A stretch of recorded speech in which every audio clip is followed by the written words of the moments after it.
Homes State League 2 Reserves Grand Final. Please put your hands together and show your appreciation for both teams.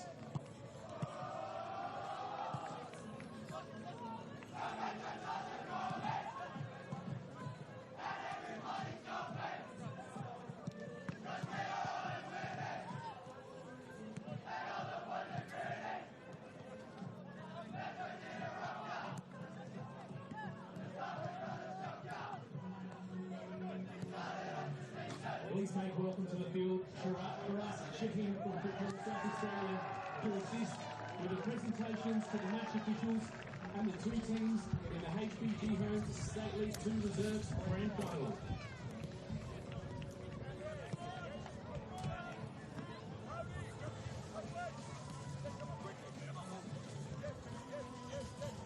Firstly, our presentation to the match officials, starting with the referee coach, Peter Van der Zaar.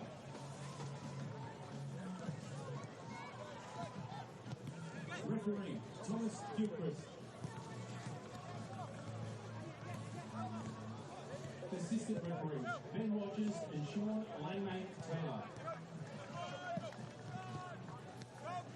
And fourth official, Joshua Brickbeck.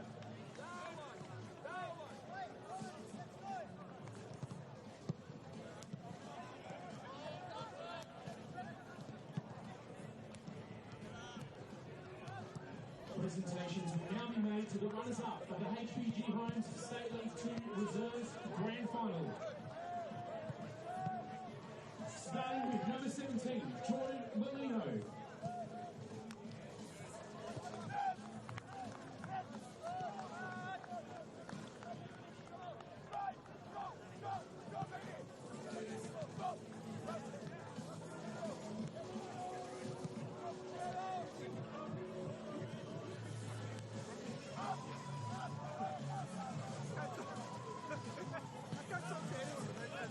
That runners up, Adelaide, number 17, Jordan Molino. I'm just checking out.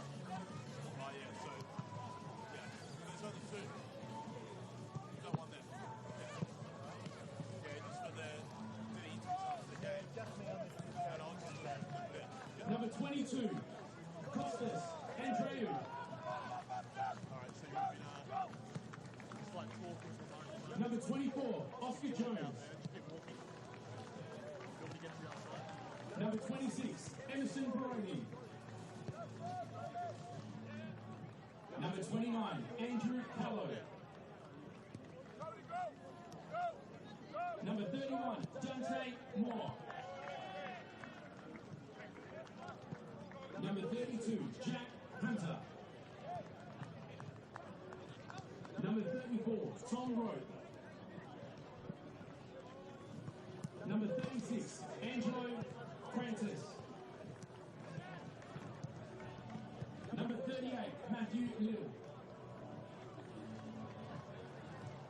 Number 13, Ben Yasiello. Number 15, Roshan Rajesh. Number 16, Daniel Gray. Number 30, Peter Liakis. Number 35, Ethan Georgiou. Number 37, Hamish Phoebe. And number 40, Nikhil Ray. We now welcome our team staff, Valentino Esposito, Sebastian Ripon, Craig Zeta, Nicole Zeta, and Luke Chetcuti.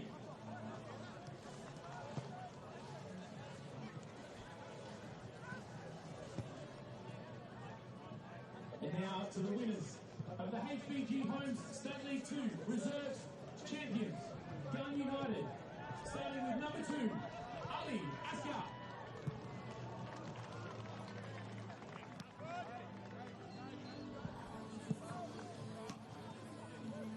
Number 3, Abdul Martin Ogumola.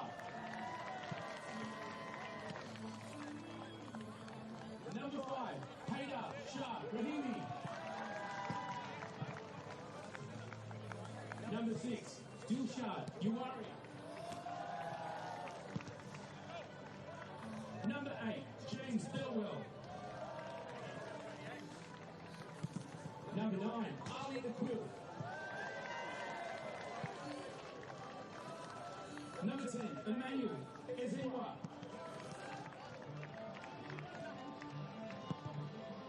Number 16, Bradley Martin.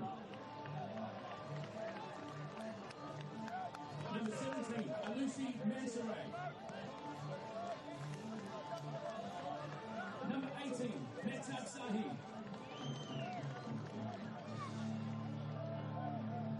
Number 20, Sadiq Soiree.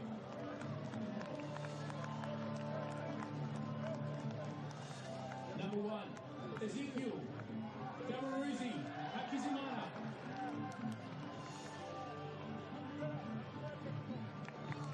Number 11, Aris Kizemi.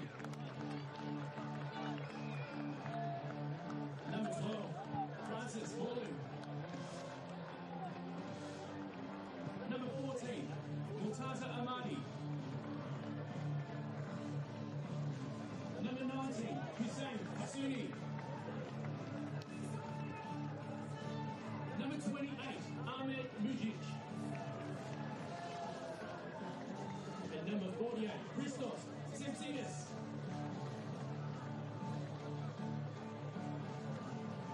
Our team officials, Moni Jabatek, Richard Simmons, Michael Kay, Rahim Sarzani, and Rasul Amadi.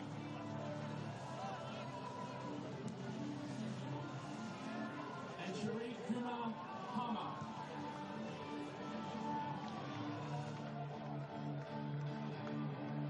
And we'll now invite captain and coach of Gun United to come forward and receive the HPG Home State League 2 Reserves Champions Trophy and Pennant. Ladies and gentlemen, congratulations to Gun United, the HPG Homes State League 2 Reserve Champions for 2025.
here at ServiceFM Stadium for a 2:15 kickoff in the State League 2 promotion playoff final between Modbury Vista and Adelaide Atletico, scheduled to kick off in about 20 minutes' time. Wow, Christian, that's really good to hear. I'm microphone 1, lead commentator for today, David Grant. How are you? You're on microphone 2 and co-commentator. Yes, I'm very well, thanks. How are you? I'm looking forward to this one, and I'm glad that Christian has his throat cleared, ready to enunciate and guide us through this 90 minutes, possibly 120 minutes of football. Enunciate. Correct. Enunciate. Getting all those words out. Very much looking forward to this as we do a test for the microphone. So you're not going to introduce me? You're just going to. I introduced you. I said Christian. You did? I said Christian. Did I give him David Grant, or did I also? Well, you're David Grant and you're Christian Marchetti. I'm Seb O'Neill. So there's I the am Christian Marchetti. You are that. Perfect.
Kickoff is only moments away for the 2025 HPG Home State League 2 promotion playoff between Modbury Vista and Adelaide Atletico.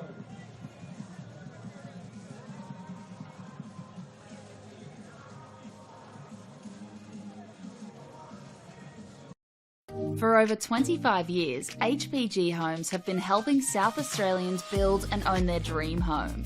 Whether it's a house and land package, custom build or development, our HPG fixed price guarantee ensures no nasty surprises or price changes along the way.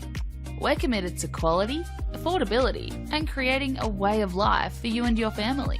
Fixed price turnkey. It's gotta be HPG. HPG Homes. We all play the same game. The battlefield may look different, but between those painted lines, the feeling each of us get alongside our tribe. Let the moment sink in, then let it rip. The runs out wide, last-ditch efforts and clean sheets. The tap-in or rocket to the top bins. The eruption of the 12th player that sends shivers down your spine. It's in the way we celebrate, because football is everyone's game. Play football.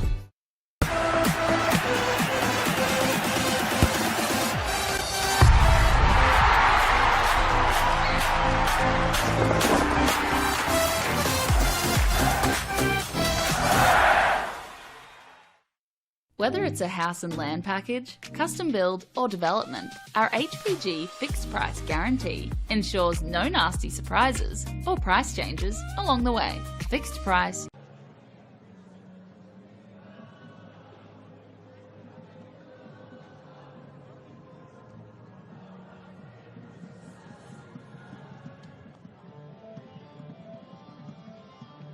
Please make welcome onto the field of play the two teams for the 2025 HPG Homes State League 2 promotion playoff. Modbury Vista and Adelaide.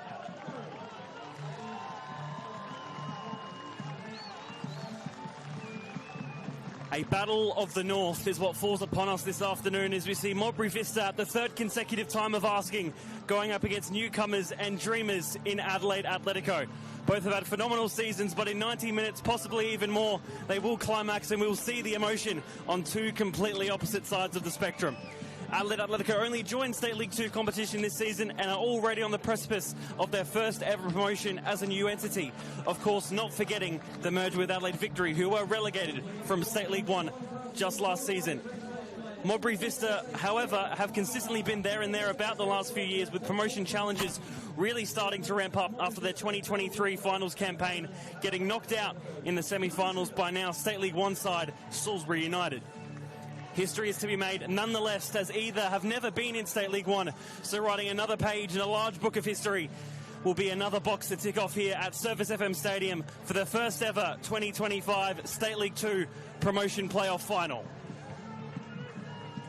I'm your lead commentator, Seb O'Neill. Delighted to have your company on this lovely afternoon here at ServiceFM Stadium. Joined alongside me is David Grant and co-commentary. David, absolute pleasure to have you here. Oh, thanks very much. You say the nicest things. Looking forward to this one. It is, of course, finals weekend here in South Australia. We had the men's NPL last night and a number of reserves and under-18s finals played this morning. And the journey continues after this, of course. The State League 1 grand final between West and Sturt is after this. But this is the big one for us. This is the game of the moment, if you like. And, a clash between two sides who have yet to gain promotion to State League 1. Winner takes all, loser, well, another year in State League 2. We'll pause now for the Australian national anthem.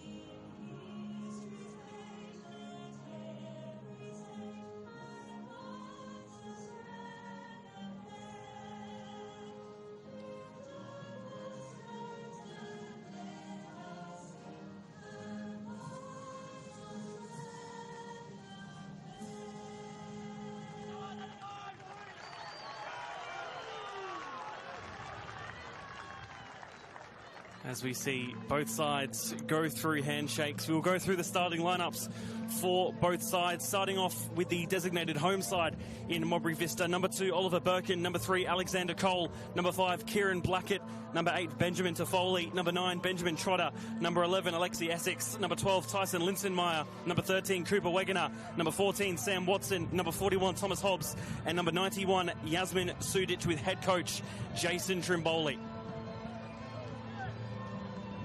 As we see our 2 captains head to the middle, our refereeing staff for this afternoon, our middle referee, Dennis Palashai, with assistant referees Dion Turner, Alexander Diamond, and our 4th official, Mark Michael. For Adelaide Atletico, number 2, Lucas D'Argenio. Number 4, Massimo Kayatsa. Number 7, Jaden Cabos. Number 9, Fabrizio Radakunda. Number 10, Divin Verdorn. Number 12, Benedek Fuddy Ferdinandi. Number 19, Sebastian Rapuano. Number 20, Matthew Mayo. Number 22, Pablo Correa. Number 31, goalkeeper Alexander Tate. And number 97, Soshi Tateishi, with head coach Andrew Shaw. A picture-perfect afternoon here. Plenty on the line. And I personally cannot wait, David. I imagine you're the same. No, yes, absolutely. Yes, absolutely. Nothing like starting off a sentence with that line. I was here a couple of weeks ago for the Eastern United versus Modbury Vista playoff game, a promotional playoff with Alessio Carocci. Ended up in heartache for Vista. Of course, they lost their grand final playoff last year against the Cove. So this is the 3rd attempt for them. Real heartache for them then. And Atletico coming into this, a new team, as you mentioned, this year as a result of a merge last year between Atletico and Victory, and a chance for them to try and get themselves up to State League 1. But the stage is set. It's a beautiful day. The conditions are just perfect out there. They did water the pitch fairly significantly. Watered you too. Yeah, about an hour ago as we prepare to get underway. Rapiano in the centre spot will take the centre kick to get us underway. But yes, they did give the pitch a decent watering, and of course the game was played here last night, the NPL final too, so crowd just filtering in now, and there's a decent number out there. Yeah, plenty of football going on here today. The State League 1 grand final right after this one, but our focus is, of course, right here and right now. Adelaide Atletico to get our kickoff underway. They'll be going from left to right in their pink kits, and Modbury Vista from right to left in their blue. The stage is set. Who will be a State League 1 side next season? And we are about to find out here. Also got to mention, Sebastian, that there's a 3rd member of our troupe out today. Who's that, tell me? We have Christian Marchetti down on the sideline on that far side for us. Christian, how is it down there? Yeah, it's good, guys. Good afternoon to you two, and good afternoon to everyone listening in on the broadcast, and looking forward to this game today. Of course, uncharted territory awaits for both of these 2 clubs for the winner, with whoever's victorious today heading up to SL1. Thank you, and we'll cross down to Christian more as the game goes on, as here goes Sam Watson early on, and the early save having to be made by Alexander Tate. And a corner for Vista early on. Solid breakthrough there, and Tate tested early, but I think he had it covered. You know, he didn't look too uncomfortable there, and he's parried it to the side, conceding the corner, but a nice early touch for him. Good for his confidence. Corner will come in at the front post, only could be punched away, and then cleared in the end by Tateishi.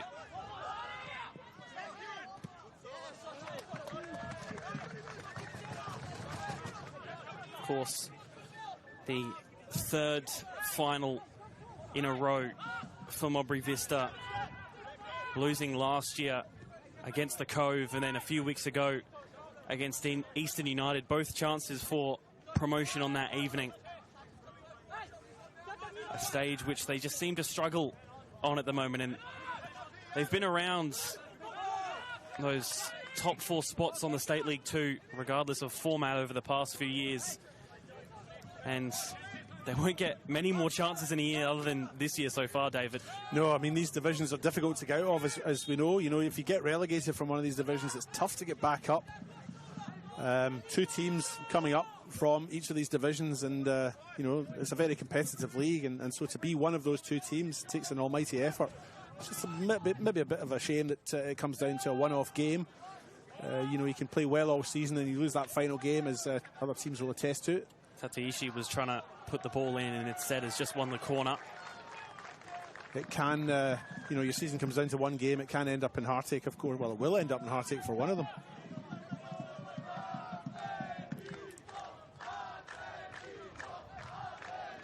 A great atmosphere already here for this early afternoon kickoff. As we see an Atletico corner come in. It's delivered low. Falls right in the centre. The save had to be made in the end by Hobbs. And already two early opportunities for either side. They look forward again, Atletico. Tateishi tries to put the ball through, but it will be swept up by Birkin and out. Electric start, David. Absolutely, yeah. Both goalkeepers have had themselves tested. I mean, Hobbs, that was fairly easy for him. It was hit straight towards him, but he still had to react quickly, and he still had to make sure that the ball was cleared, if you like, and he's done well there. And same for Tate up the other end. So nice early touches for both goalkeepers. Do them a world of good for their confidence. The 18-year-olds in goal. Thomas Hobbs, regular starting goalkeeper. Kieran Griffiths getting a torn quad in round 15 against Port Adelaide, meaning the youngster has had to deputise for him these past few weeks, including in that State League final against Eastern United. Was involved in plenty of football last year, played 37 games across reserves, 18s and under 17s JPL, and was involved in 75 matchday squads across all levels last year. Incredible. Deary me. There's a lot of counting for me to do. I thought I did well. I think this is my 55th game in commentary this season. I thought I was doing well, but yeah, to get up to 70 odd, and busy guy. He'll have clocked up his air miles, won't he? Those frequent. Maybe up to Port Pirie. Free kick to be taken by Oliver Birkin. It's his 5th grand final in a row. 2 with Parry Hills Knights in 2022 and 2023. Then lost last year with Vista, and then again this year. 5 grand finals in a row, still yet to win one. Maybe that's something we shouldn't be mentioning. The elephant in the room for him, eh? Obviously, each grand final is a new adventure, and you know, a player like that at this level would come in without giving that too much thought. You know, at this level, you don't take those things into consideration. Every chance is a new chance. Corner for Modbury Vista to be taken by Alexi Essex. Right in front of their large support in blue behind that goal. It's not a bad corner, it's at the back post. Had to really sweep it away, did Tate. He had to make sure as well. I reckon that was almost swinging in. They come again here with the cross. We'll find the centre. Birkin getting his head on it, but nothing too threatening towards the mouth of goal. These two sides obviously both in State League 2 Division North, weren't they, Seb, this year, and obviously played each other 3 times, and I'll let you go into the detail of those encounters, but Vista did finish top of the division, with Atletico finishing 2nd. Yeah, it is a first versus second battle in the North, but 2 draws and 1 win Atletico's way. Vista yet to beat them entirely this season. It's interesting, you know, you finish top of the division, and then there's this team that's behind you all the way, pretty much, and you've not been able to beat them.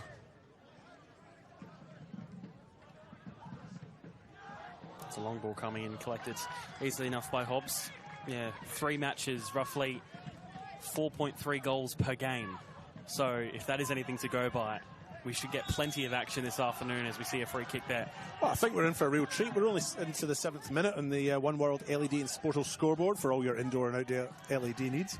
But you know, both goalkeepers have been called into action already on a number of occasions. So it's been a fast start.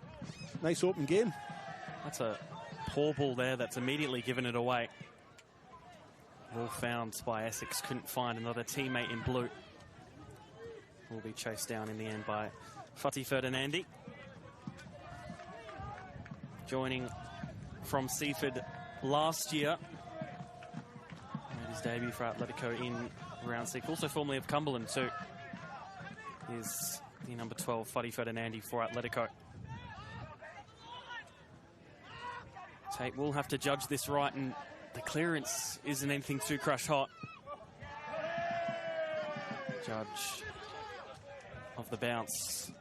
Not well by Radakunda.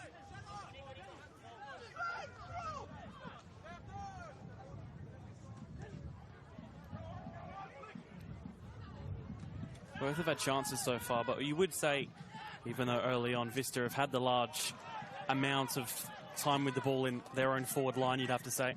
I would say Vista, marginally in front in terms of possession. I think both sides have looked fairly potent going forward in that final third. They both had their chances and both goalkeepers have been tested. But maybe, Vista just marginally in front in terms of possession through the midfield. I mean, the midfield's probably where this game might be won and lost. Who can command that and feed the forward lines will go a long way as to determining who can get the ball at the back of the net, which is ultimately the aim of the game. For that clearance from Toffoli will cross down again to Christian Marchetti, who has the Atletico support right behind him, making plenty of noise. Absolutely, Seb. Lots of chanting, lots of noise coming to my left where I'm sitting, and dare I say, they're winning the battle in the grandstand at the moment. Well, it does help if they're in the grandstand and Modbury Vista are behind the goals, Christian, so it would make sense. That's a great point. Yeah, great point. We'll cross back down to you in a little bit. But good to see the support, especially in these lower league grand finals as well. We saw again a couple of weeks ago with Eastern United and Modbury Vista, a great support from both sides there. Really brought the game to life, and it might do the same here as there's a free kick for Atletico in a very dangerous position if they want to strike on goal. Yeah, absolutely. It's the perfect spot, isn't it? Just far enough out that you can get the dip in the ball to get it on target. And no doubt in the referee's mind there that the free kick was given. And no argument either from Vista as they line up their wall.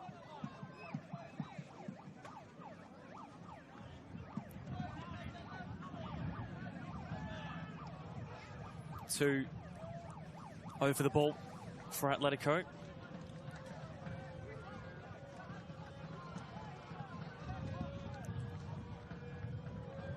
Can they get the scoring done early? An early goal would really liven this up. Not that it's not lively, but it would make a huge difference if they can get something here. D'Argenio, the player over it. Looks to also be Taseishi if it is him to take.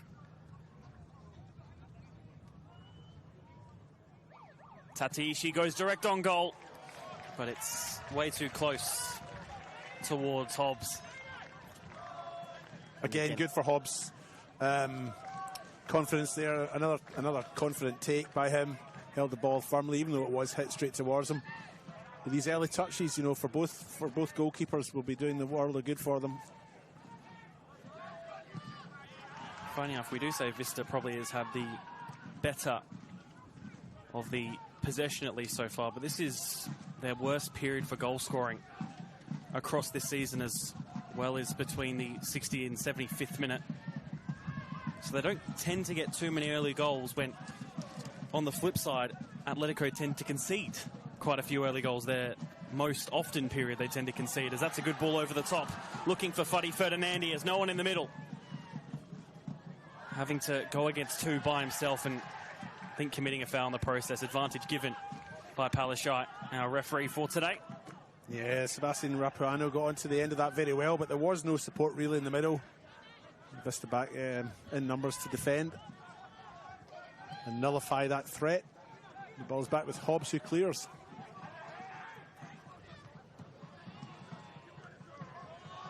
It's touchdown, but not kept.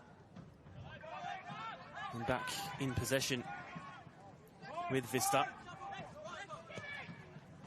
That's a nice ball through. Gets past Tate. Might just need to put it in. That's a good off-the-line clearance from Verdorn. Vista still with it, though. That's a nice ball into the centre. Needs to be hit by Watson. And another save by Tate keeps it out again. finally clearing the danger, but only momentarily. Straight back to Vista. Now Essex is fouled.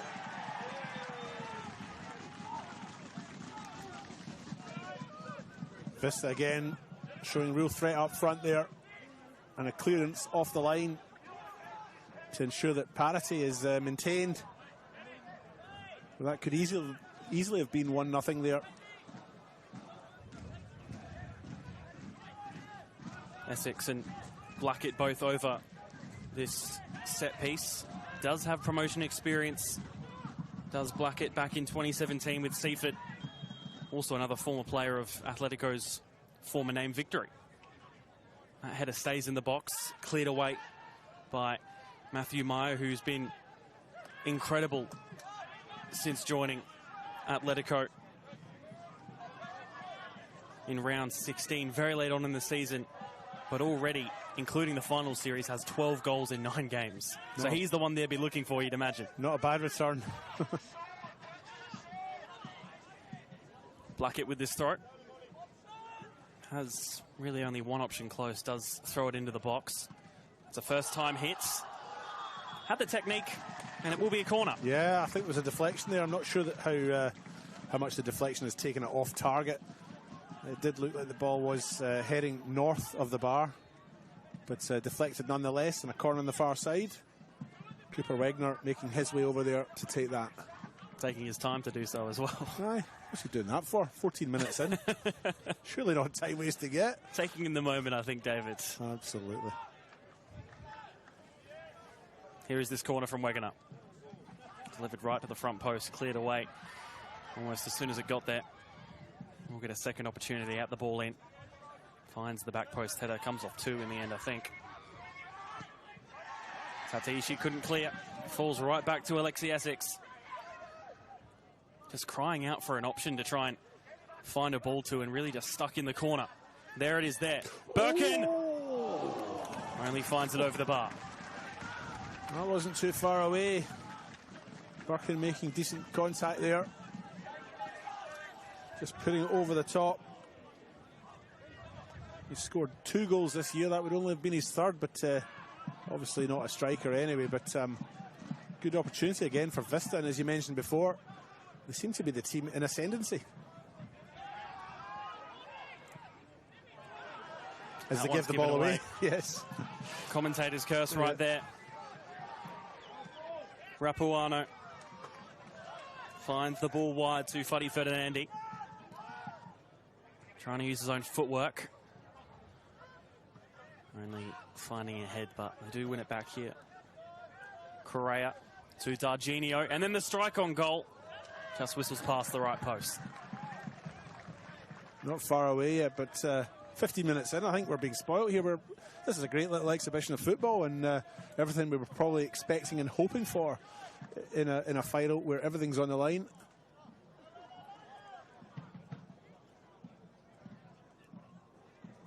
Of course, having the MPLSA Grand Final last night, I think if we even get anything close to that this afternoon with either game, it would be pretty incredible. We were spoiled last night.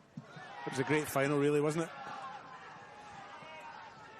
Just a bit of a tussle there and a few legs flying about, but goes the way of Tateishi in the end for Atletico. And then given away. Vista on the counter-attack. Essex finds the wide ball. Linton Meyer! And then Tate with the save again, cleared away by Kayatsa. Again, a real test for Tate. He obviously didn't fancy trying to hold it. He was quite happy just to block that shot. Usher the ball out. Ball is bouncing about in the middle. For a moment there, I thought Vista were on for the shot. Tries to clear forward. I think that slide down to keeper, but wasn't really worth it in the end. Essex against Tateishi, and the one in blue wins out, and it's a good ball over the top too. Trotter is found to be offside.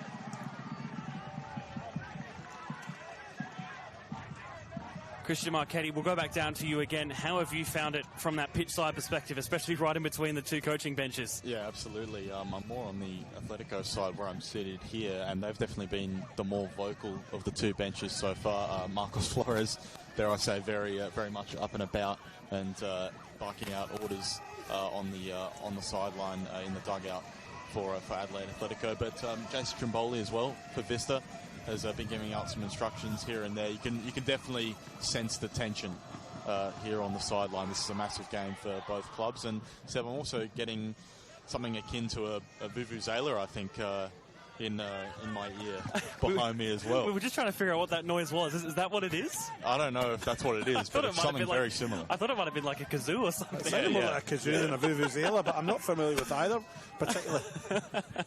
Thanks for that, Christian, and also the background noise was very much appreciated. Yes. But good to see the atmosphere. Absolutely. Yeah. Here's Blackett. Finds a good ball forward. Ooh. Gets it taken out. Still in the area. Finds the ball there. Oh. That's not a bad effort. Spectacular, but not on target. Interesting little run into the penalty box there. And the challenge might, they would have maybe had a case for a penalty if he'd gone to ground, and I would have, in my opinion. But he didn't go to ground. He did well, stayed on his feet, got the cross in. But the challenge certainly, obstructed the player. Maybe I shouldn't be saying any more.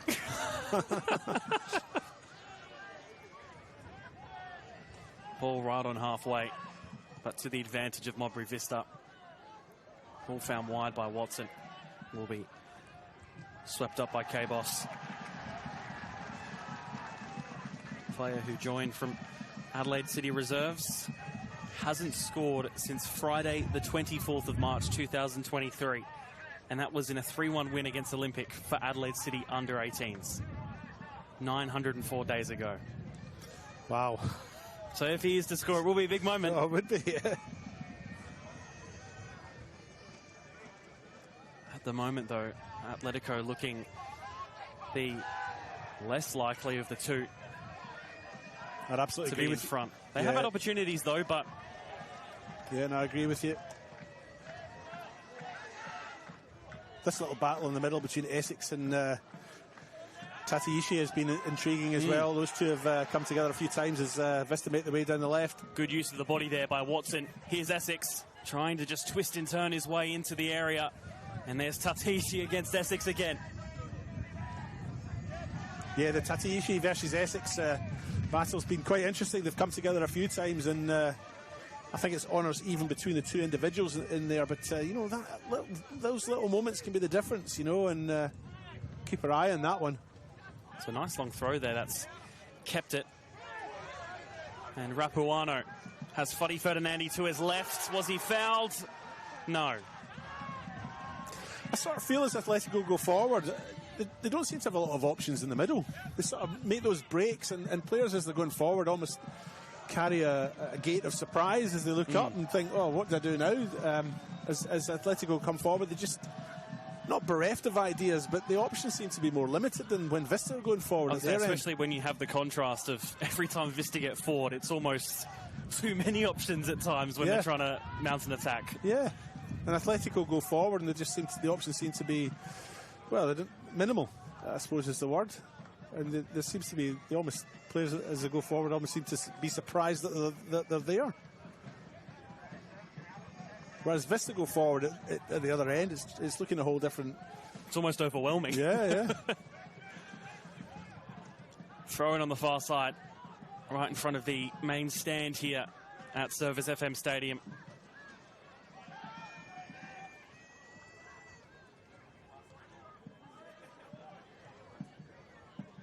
Head tennis currently going on. Stopped by Atletico.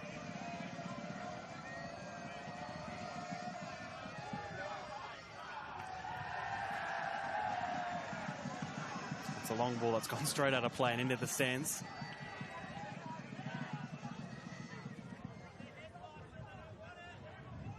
We'll cross down to Christian Marchetti. Christian, what do you have for us? Yeah, guys, just... Actually, we'll pause here as they have a strike on goal.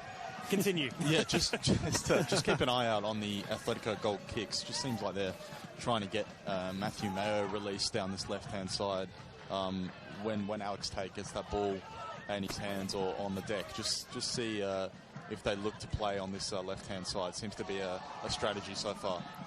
Essex finds it out wide, and Iradikunda takes it out for a corner, perhaps in an unorthodox way, an uncomfortable way for him by the way he's holding himself.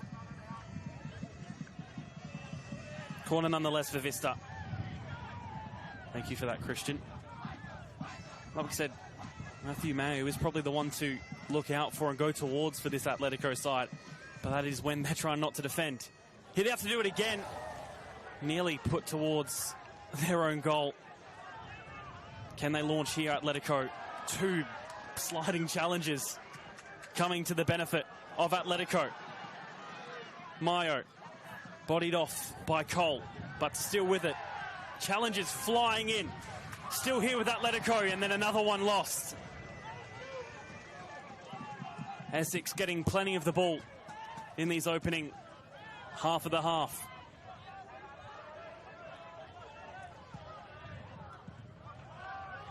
That's well done there to stop the attack.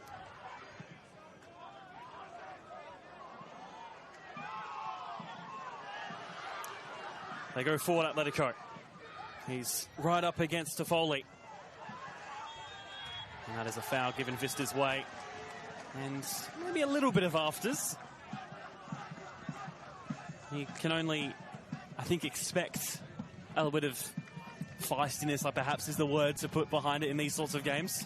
Well, they're also no strangers to each other. As you mentioned before, they've played each other 3 times in the league already this year. You know, so there's a little bit of history. I wasn't at any of the games, of course, but I would imagine, you know, there's probably a couple of matchups out there where scores are to be settled from earlier games this year. So there will be a little bit of history there, and that will be taken into account as Hobbs gets us back underway. Yeah, especially with the fact of Vista needing to beat them for the first time ever in probably the biggest game of the 3 they'd already. That was a nice little turn of play there. Just couldn't get that final ball through. I think that was Correa, the 38-year-old Argentinian. Well, it's our first yellow of the game too, actually, sorry, to Pablo Correa.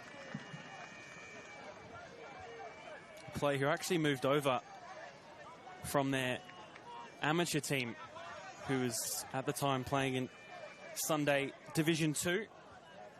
Again, another player who hasn't scored in quite a long time. His last goal came in Sassel in 2014 against Southern Knights, coached by South Adelaide Women's Ben Dale. Oh, of course, yes. So 363 days, sorry. Wow. Until he last scored against Southern Knights. He's like Yoda. Wasn't Yoda about that age? Yeah, there's something like that. So just shy of a year until the evergreen Correa has scored in Atletico colours too.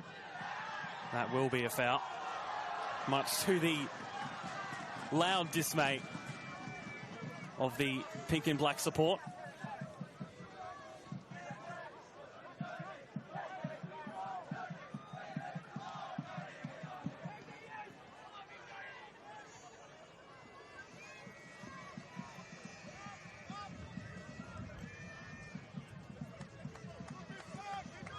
Might have to get Christian to do some investigative work to find out what exactly is that noise we're hearing, because I'm really intrigued as to what it is. I'm sure it's a kazoo. I tell you, well, he said a vuvuzela. I don't think, but it's not deep enough, I don't think. No, or annoying enough. Those vuvuzelas were terrible. Give it another hour, or however long we have left in this match. Well, Christian's in that side. He's the one that's being subjected to it more than we are. Here they come, Atletico. The shot from range, only wide of the post. Christian, have you found out for us? Yeah, can you hear me, guys? Yes, we can. Yeah, it's just a false alarm's gone off here at the ground. So that's just to clarify. noise for the broadcast. So, but that isn't the vuvuzela noise, is it? Oh no! I don't know about that. But there was that was. I was going to say, yeah, I can see the lights flashing on the main stand. Actually, you might actually. Oh, I can hear it now. Yeah, you can't see on the broadcast. Actually, there looks like there's a fire truck of some sort actually just coming down. There is. Yeah, the main street there. So yeah, it's just a false alarm that's gone off here at the stadium. I think smoke detectors maybe. So someone's burnt the toast. Someone's burnt the toast in the FSA office. Thank you for that, Christian.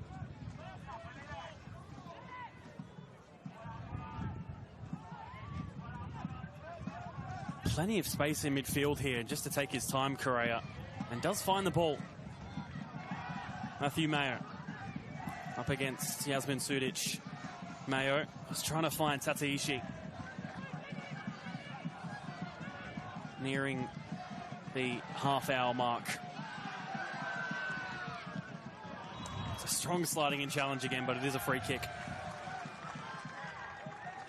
There's plenty going on at the moment, I think, here. We don't have a scoreboard either, so we're trying to keep track of the time as well. Cup final day, hey? Absolutely. Decent crowd here, though, too. We do have another game after this, of course. The State League 1 grand final between the Sturt Lions and West Adelaide is after this. But that being said, there are plenty of supporters here for these two teams and a good crowd out there. You'll be able to see in the background all the salmon pink colour of the Atletico fans as this free kick comes in. It's delivered in low and nothing too extravagant.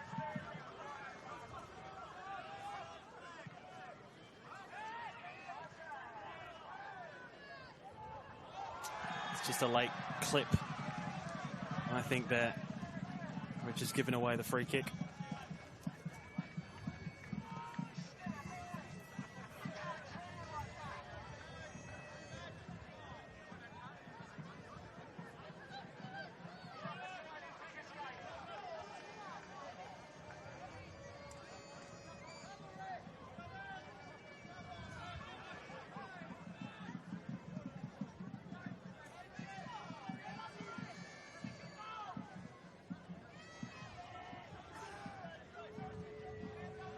Free kick for Vista.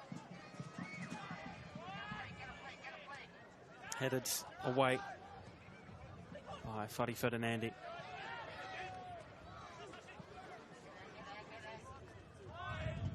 Essex, once again, him and Tataishi in close proximity.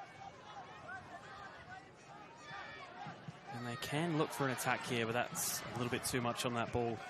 And Christian, we'll go down to you again. Yeah, guys, I've got confirmation that is a vuvuzela. It is, wow. In the crowd, so there you go. What, unbelievable stuff. Just one? Well, probably multiple. But that is the identity of the instrument. So, yeah. Mystery solved. Thank you, Christian, for that. Is it really an instrument, though, or is it just a thing that makes a noise? I mean, could you play a tune? You can't play a tune on it, can you? Oh, you could. It just wouldn't sound very melodical. You wouldn't be able to play Advanced Australia Fair on a vuvuzela, I wouldn't think. Otherwise, we'd have had them at the start of this match. Ball forward cut out again by Birkin.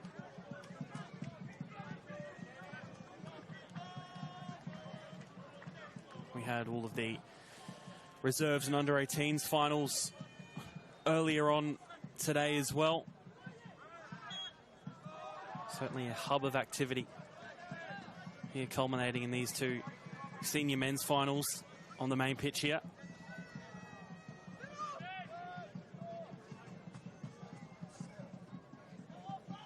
Birkin on the free kick. Does end up finding the head of Trotter. And now Essex putting a high ball in. Tate capturing, just spilling. And thankfully for him, it's cleared. But it looks like it's been called as a free kick anyway. I think on Alex Tate.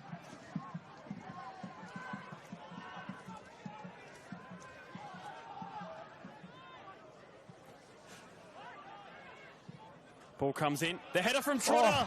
I think hits Tate square in the face. That's probably Tate's most important save of the game, and he didn't know anything about it. Did enough to put his body in the way and give him credit for that. Concedes the corner, but that's one of the most unconvincing and unorthodox goalkeeping saves I've seen. Will be Wegener to take the corner.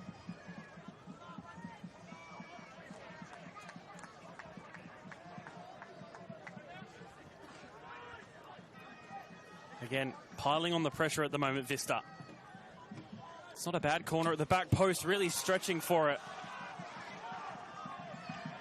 Was the man in orange.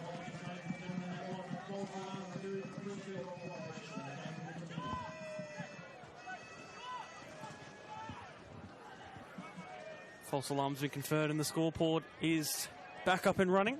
Maybe that's why the emergency services are here, because the scoreboard was down. Here's the corner.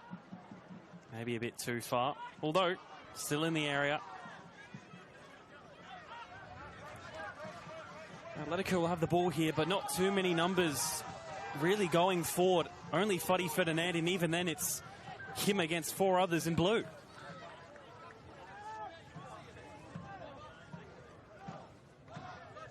And that immediately harks back to what you said earlier on, David. It's just that lack of avenues at times when Atletico are going forward compared to Modbury Vista. All through this first half, that's been the story for me with Atletico. As they've gone forward, as they've got into that final third, they just don't seem to have the options. They seem surprised to be there. Whereas Vista, coming forward as they are now, they've got players all over the place. Options left, right and centre as they come in towards the edge of the box and push the ball out wide. The look for a cross here. Delivered in low, into the centre. And is taken away from Trotter as maybe a bit of a poor touch or a loose one. I also feel that Vista are playing in a more structured way. Atletico just seem to be all over the place through the middle of the park. And you especially see that when Tateishi and Correa are in midfield, and sometimes they almost have too much time when they have the ball at their feet to decide what they want to do next. And in the end, they've just been going for that long ball, which clearly hasn't worked yet. Yeah, and I think there's too much distance between Atletico up front. They're playing with 3 up front: Matthew Mayo, Sebastian Rapuano and Fati Ferdinandi. But those 3 are so distant from each other. There doesn't seem to be a cohesive attack, you know. I mean, I haven't said that. The 3 of them are close in proximity now, but in previous forays forward, there just seems to be a physical distance between them. They don't seem to be on the same page, those 3 up front. And they are playing with 3 in midfield, but for me, I think Tateishi is playing a slightly deeper role. And certainly been the most active, I think. Sorry, Pablo Correa is the player who's playing the deeper role. Tateishi. Here's a ball over the top, though. Mayo was trying to beat Hobbs in the race, but the goalkeeper winning out that time. Tateishi and Dargenio are the 2 midfielders they've got. They're playing a 4-1-2-3 by my reckoning. And there just seems to be a disparity through the middle of the park as well. If you're playing with 3 in midfield and one of them's hanging back, you've only effectively got 2 in the middle of the park. So just 2 in midfield effectively, and 3 up front who aren't really playing closely together. If they do get a goal here, it would certainly be against the run of players, that ball just hitting the roof of the net. Christian, I'll go down to you, just as I guess we've been talking about for the past few minutes. You've sort of got the same view that both coaches will have. How are you seeing it from your angle and their angle, I suppose? Yeah, well, actually, just I was going to comment about the Modbury Vista bench. There's actually just seems to be a sense of maybe angst about, you know, not actually taking the most of these opportunities that they're getting coming the other way. There's almost the whole bench is kind of getting ready every time they come forward, and just maybe frustration about the effort on goal or the ball just, you know, not finding its way in. So you get that sense that they want to try and really make the most of this domination that they've had in the first half. And Jason Stromboli did just instruct this team a moment ago to try and keep the ball for a few minutes, but it seems like Atletico having a good spell here, Seb. Thanks for that, Christian.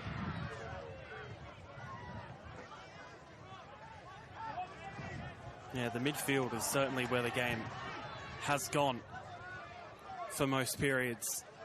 It's sort of been played at. It's a nice battle between those 2 there. And that's why I think Vista are doing the better of the 2. I think they've got command, or they have the upper hand. Maybe not command, but they have the upper hand of the midfield there. I think they're playing a 4-1-3-2, and they've got Essex, Linsenmeyer and Wegner in the midfield. And they're playing very cohesively through that middle of the park there, and I think they maybe just have the upper hand. As I mentioned before, Atletico effectively having 2 midfielders and 3 up front. It's just not really working for them at this point in time. 10 minutes to the interval, though.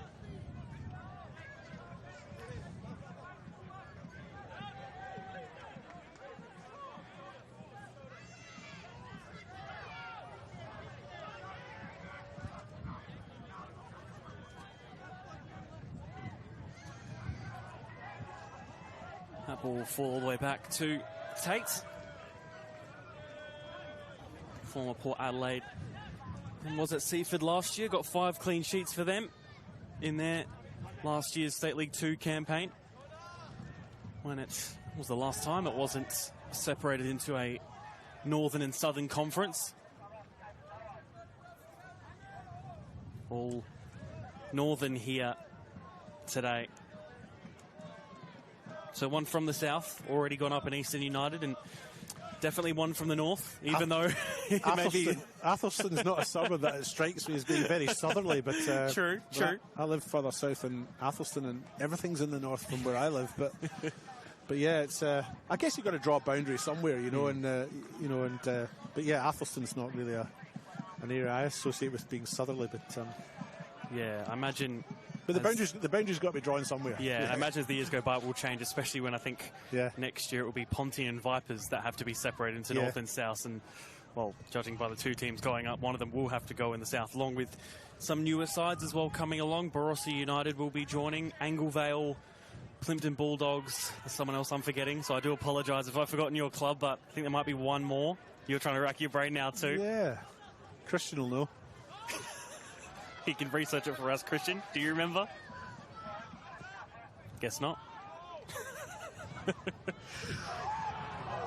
That one just flies past. Golden opportunity there.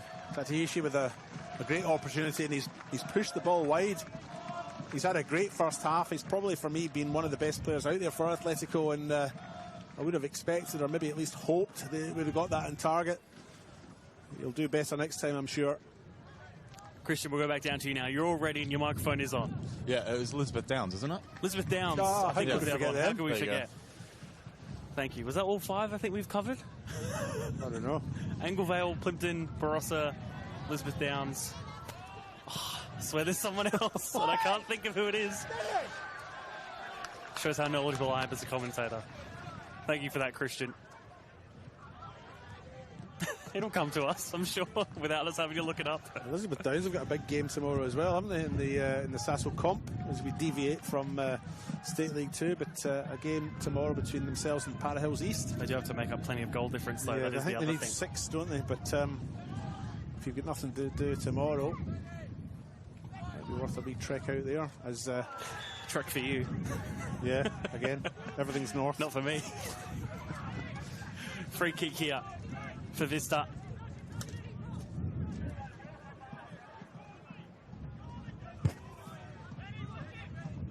Oliver Birkin takes it short. Plays in Wegner and receives it back. Wegner's now picked it up on this left-hand side. Of course, there is the prospects of, if Vista do get promoted, we will have a Modbury derby in State League 1 between Vista and Jets, which is something to possibly look forward to if things do go their way. One back by Vista.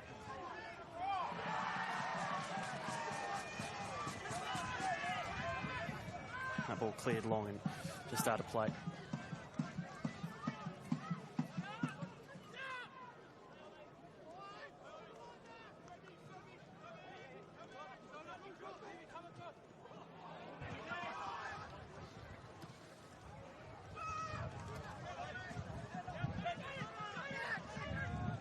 Essex does again look for that long ball forward, perhaps hopefully.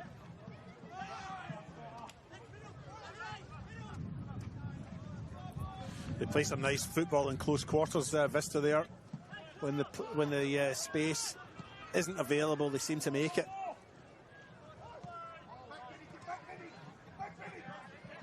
Waking up. Just had the oncoming Fuddy Ferdinandi, who in turn commits a foul and gives away the free kick late on in this first half with about 3 minutes to go, not including additional time, of course.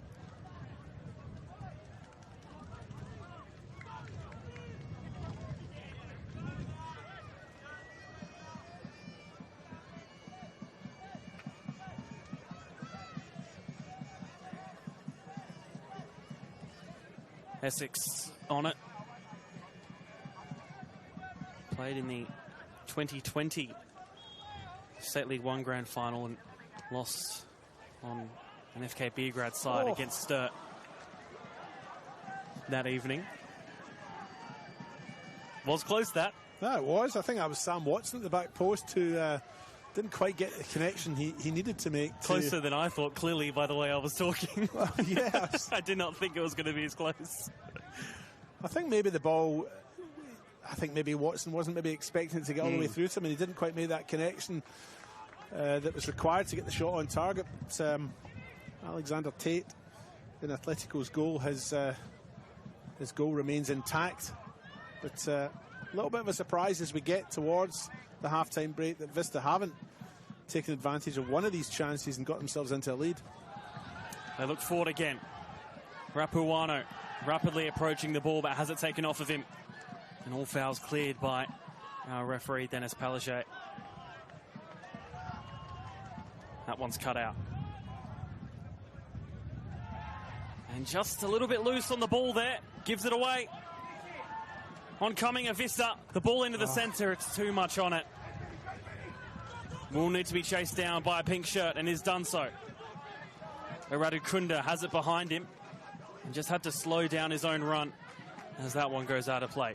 Christian, we'll go down to you. Yeah, guys, looks like we're going to see 2 minutes of additional time to end this first half. This one's given away, the cross in from Rapuano. Just doesn't make it. Thank you for that, Christian. So 2 minutes to be added on. Makes it about 3 minutes left of the half.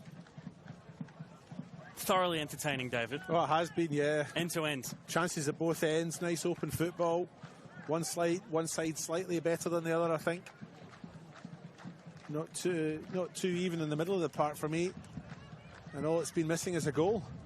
But I think it'll be forthcoming. Remember, this does go to extra time and penalties if required. Only ever gone to penalties once has a State League 2 grand final. That was back in 2021 between Adelaide Uni and Vipers. Has done extra time 3 times, that being one of them in 2023 between Salisbury United and Western Strikers, and the first ever State League 2 grand final between Seaford Rangers and Fulham. So it's a little bit of a rarity to go to extra time in these games. You've done your research this week, haven't you? I know, I normally don't, eh? Now, good on you, Seb. You put a lot of time and effort and hours into it. All I have to do is rock up and look good, but you are the brains. And you only do half of it. That's very good. No, you do very well with all your sheets and your stats and your research. So, commend you for that. There's that confirmation of 2 minutes additional time at the end of the first half. Christian, I'll cross down to you probably for the last time this half. Just on, I guess, your general thoughts before we head towards the break of this first half. We'll wait on that a second here as Atletico go forward, but it will be a foul. So continue. Well, it's like you might be able to see this right in front of you at the moment. Marcus Lowe is just coming across to the 4th official. He's been in his ear all half. He's actually just looked at me after the last one and gone, what do you think, sort of thing. But yeah, can't really comment. No, he's very, very passionate. He was actually moments ago, he was actually just turning around behind to this grandstand and actually clapping and trying to get them, keep them up and about and involved. So playing a dual role as a active supporter, leader and coach. Thank you for that, Christian. We inch towards the break as Vista try look for one more opportunity forward.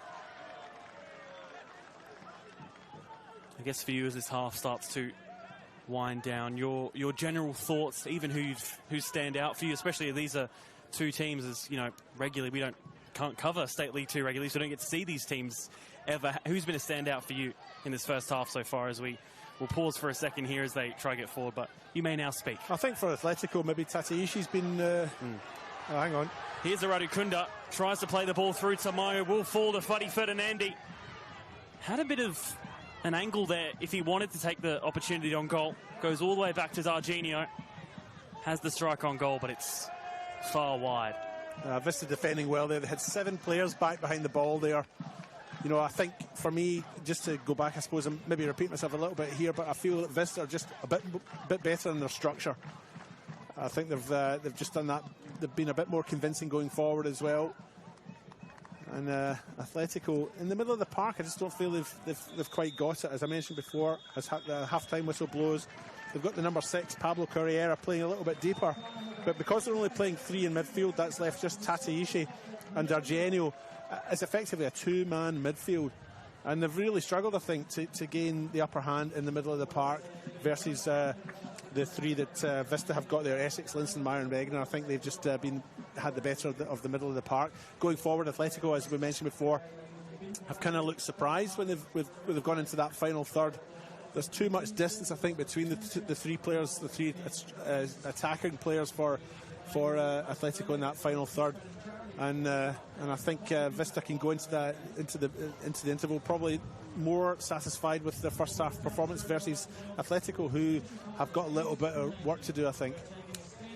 Plenty to play for here in the second half. Do not go anywhere in this promotion playoff final for the HPG Home State League 2. Half-time score is Modbury Vista 0, Adelaide Atletico 0.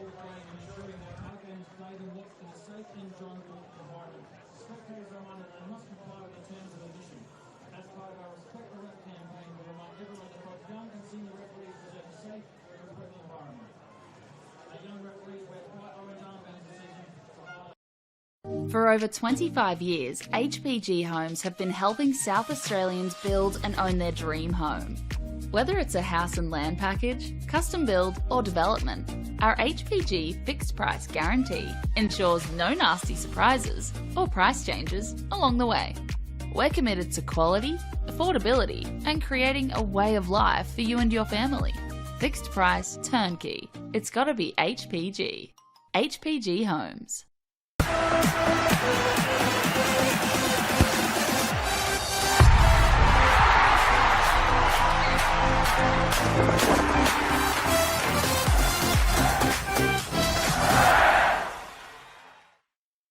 For over 25 years, HPG Homes have been helping South Australians build and own their dream home.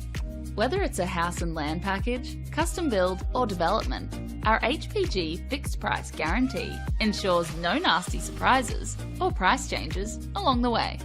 We're committed to quality, affordability and creating a way of life for you and your family. Fixed price turnkey. It's gotta be HPG. HPG Homes.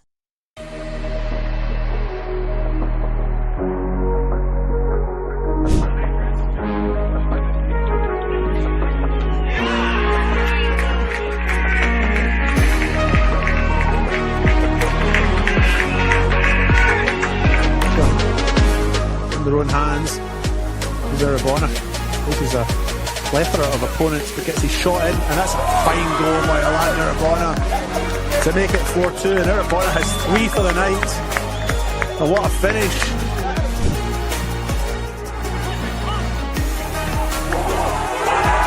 And it's Hamish McCabe from distance. Wowee! What a goal to double the lead. What a night Fred Sunday's had so far, really driving that attack up front. And now, can they do something again? And there we have it, number 4! Modbury Jets, out of nothing! Quickly get back into it again! And it's McCabe! It's not going to plan in the first half. That saw Parry Hill's getting in front. Another chance! Wow! Locked up again in the paddocks. 2-2.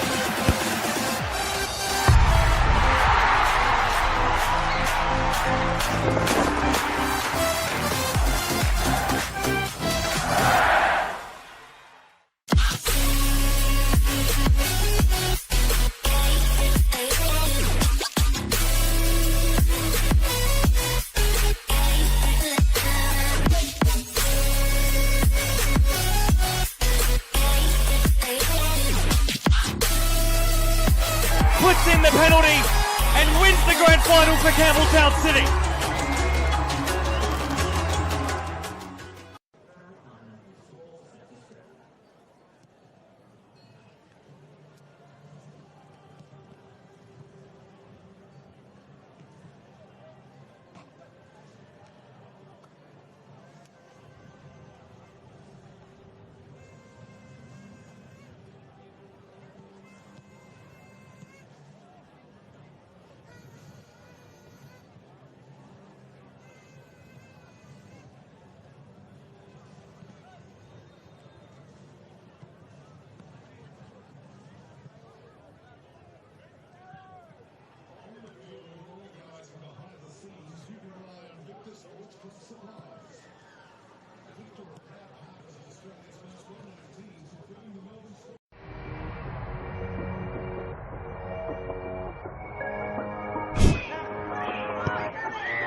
For over 25 years, HPG Homes have been helping South Australians build and own their dream home.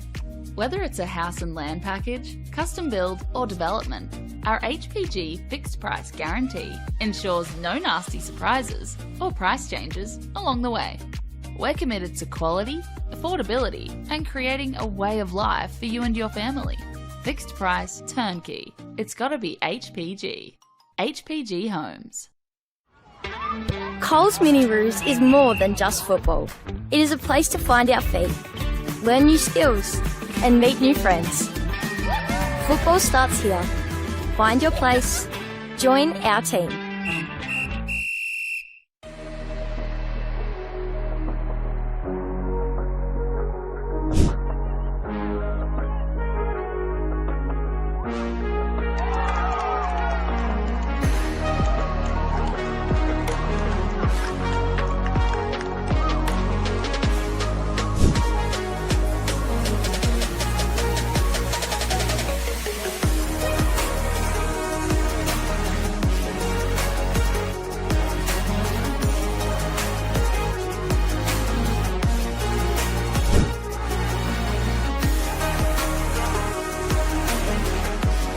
Nice shot from outside. What an effort that was.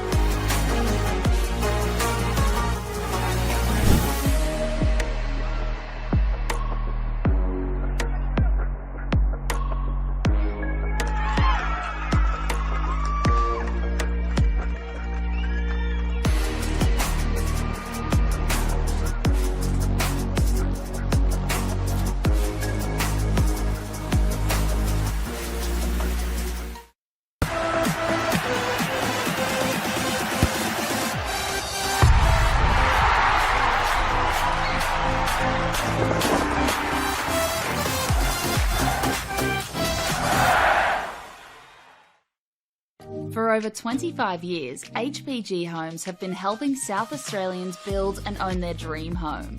Whether it's a house and land package, custom build or development, our HPG fixed price guarantee ensures no nasty surprises or price changes along the way.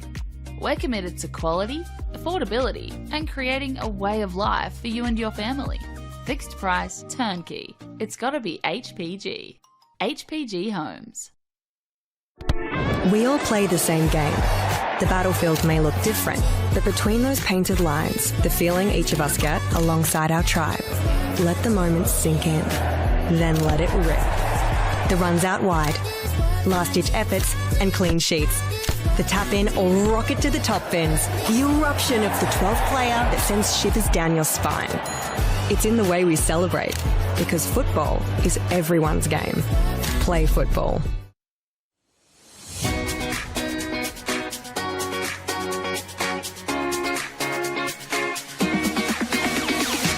On the back of the announcement of the celebration of football, Football SA will be investing $50,000 into a coach education fund. $35,000 will be invested into community coach education, which will see 19 courses at club venues and over 500 community coaches. Working closely with clubs to develop and upskill coaches will strengthen the grassroots community, which will obviously benefit the football community as a whole. It can only be beneficial because most of the clubs, most of the coaches start off just as parents coaching their kids' teams, and they're learning on the job as much as the kids. So this would be perfect because not only would the kids be getting coached, the coaches will be getting coached. As a club, we struggle to attract good coaches, and having this sort of funding coming our way will actually allow us to sort of offer more boys and girls out there to actually coach at the club. Everything comes at a cost these days, and this award presented to our club here again will allow our average parents, supporters, players to the opportunity to come out and actually to take on coaching and to be part of it. They've got a passion about this sport and a passion about this club. They'll be able to come here now, get trained up, and actually take on the team and just move forward with us here. The remaining $15,000 will be invested into a joint initiative with Football SA, Adelaide United and PSV, where selected coaches and technical directors from South Australia will be given the professional development opportunity to go to PSV in October 2025. Once you get the bug for the coaching, you love it, and you love seeing the kids improve, especially the connection to your club. You want to see the kids come through at your club, and it's just a win-win for everyone.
Please make welcome back to the field. Play the second half of the ServiceFM Stadium promotional playoff. Modbury Vista and Atletico.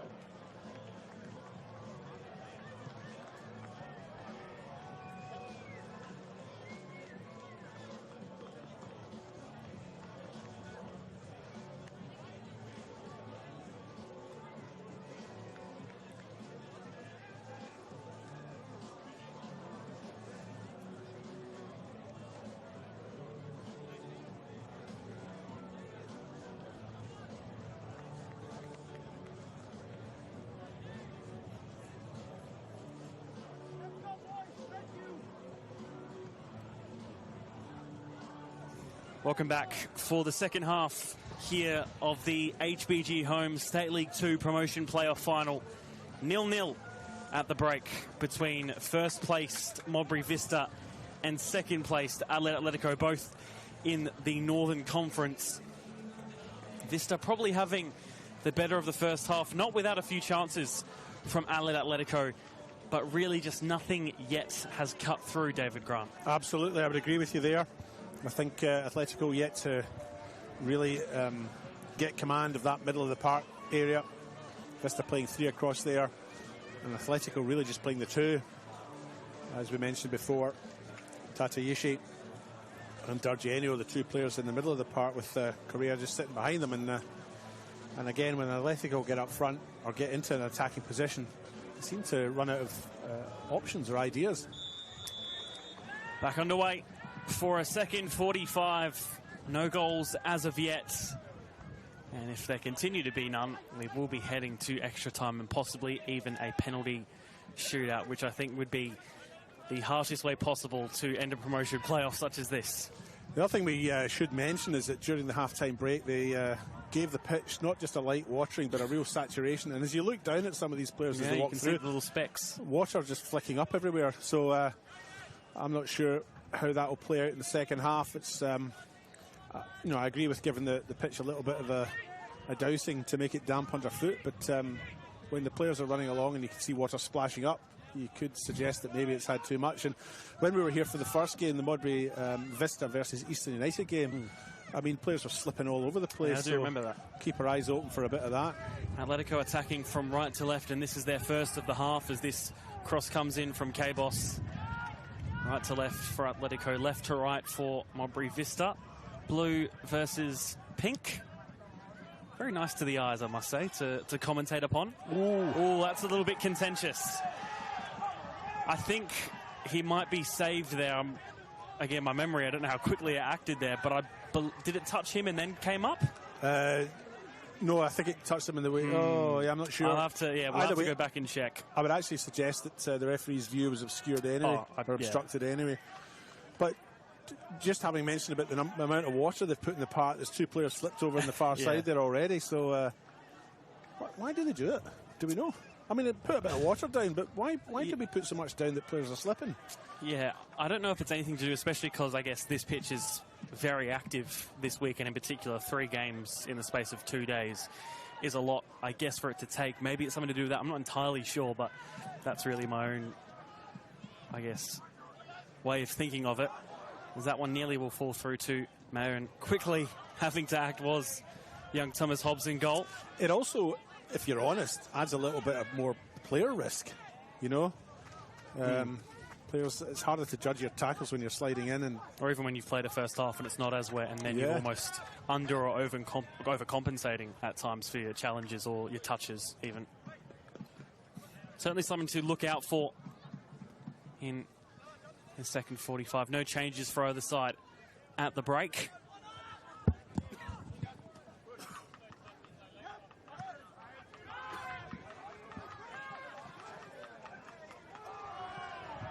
And we have a player down.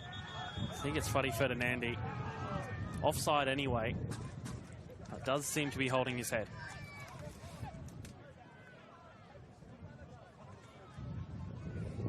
And they will give him the attention he needs at this point in time.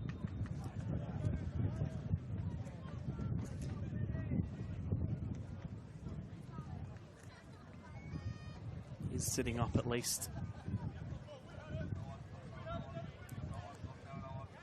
Weather pretty much perfect for football, you'd have to say.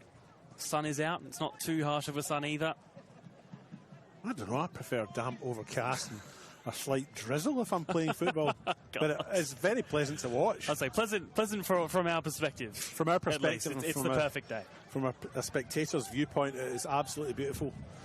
I think, what's the temperature? Sort of hovering around 20 or so, a light breeze. Yeah. And it's perfect for watching football. But when you're down on the pitch, as we were earlier, you know, it is quite warm when you're down, especially from that far side where the wind isn't quite as strong. So there's a lack of a breeze, and it is a bit warmer down there. And they've got the added humidity now from the water on the pitch to contend with. Yeah, we are at height here in the scaffold. So we do get a bit more of that wind at times.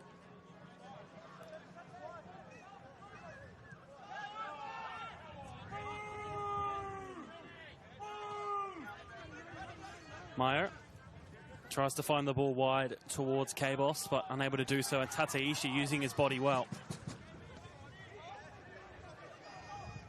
Nice turn there from Correa. Maybe a bit too much on the ball. All the way back to Alexander Tate. And it's interesting to note as well, as much as the ball is skidding when it's hit strongly, if they're not making that pass with great force, the ball actually holds up. We saw it there with that back pass there. The ball actually held up as it rolled along the ground. Sorry to go on about the water, but it's it has the potential to change the complexion of the game. That's found well to Tateishi. His touch maybe a little bit loose, but again a slip coming to his advantage. Atletico go forward in a few more numbers than they did in the first half as well. Much better seeing from them. Even something as simple as that, sorry David, when you saw them go out wide, they had numbers in the box which in the first half I think you hardly, if not ever, saw, really. That's right, yeah. But Vista, 8 players behind the ball there to defend that. So yeah, Vista getting forward in numbers, and their press is maybe a little bit more oppressive. But if Vista are getting back in numbers, they've got 8 behind the ball there, then they're matching them.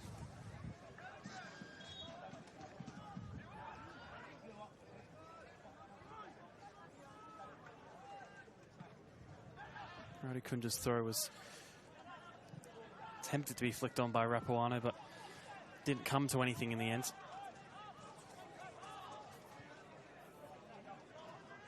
Of course, don't forget the State League 1 Grand Final right after this one at 5 p.m. between West Adelaide and Sturt Lions.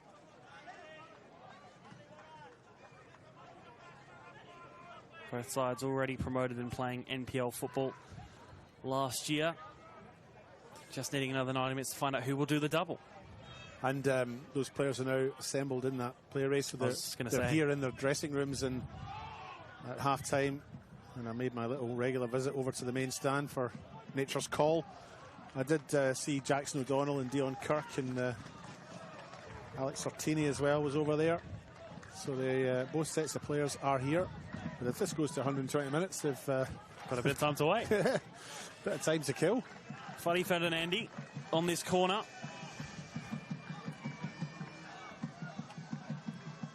It's not a bad delivery. Headed down. We'll find the feet of Mayo. A sharpshooter from most angles and back with it at his feet here. Tateishi making the run behind him. Mayo almost taking them on by himself. No foul there. And Vista look forward. Battle on the floor between those two. In K-Boss and Trotter. Out is left alone and kept with the blue side.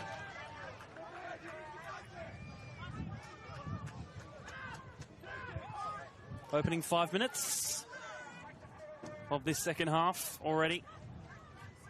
For us to be poked through there by Sudic. And K-Boss just couldn't find the touch of Rapuano. Tell you what, Atletico have started this half brightly, haven't they? Yeah.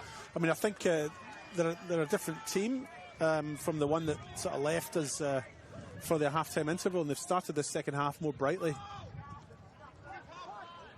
Yet to get anything on the scoreboard, of course, but a better start for them as another player slip, and that's caused possession to be slipping all over the place. I would hazard a guess that that's almost close to double digits already in less than 10 minutes. Double digits of slips. Of slips, yeah.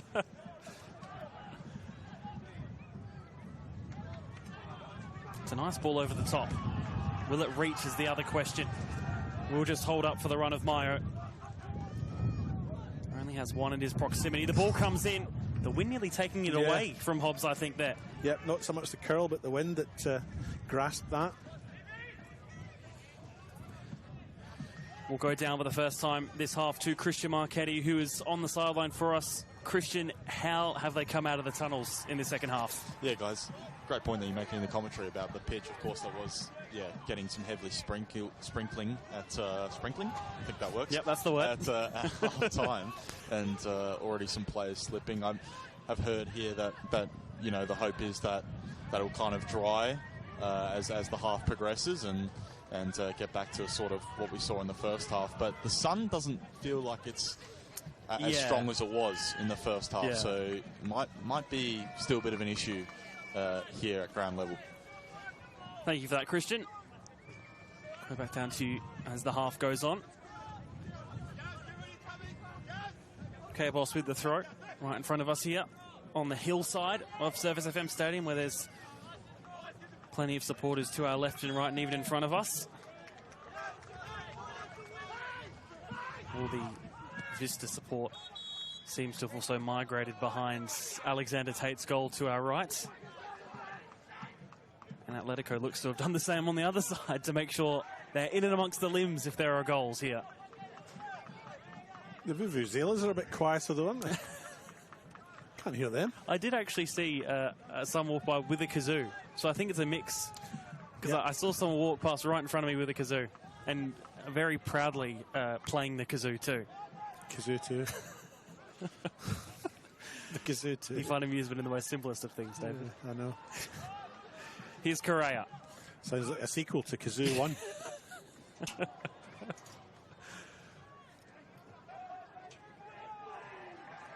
Both using their bodies well there. I'll let you have a giggle to yourself and get that out of your system while you can. Yes, thank you.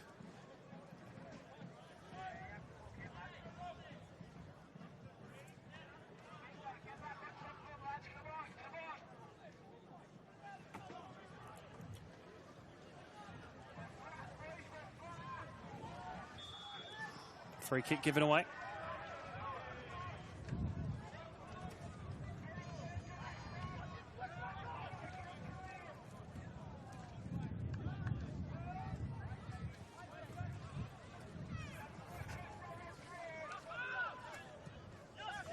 Vista now looking to play out from the back. Yasmin Suric. The more this game's on, I'm just checking my own stat sheets, the last 15 minutes could become pretty crucial. Modbury Vista, it's the period they concede the second most amount of goals in that last 15 minutes. Atletico, for them, it's where they've scored their most. That's ominous.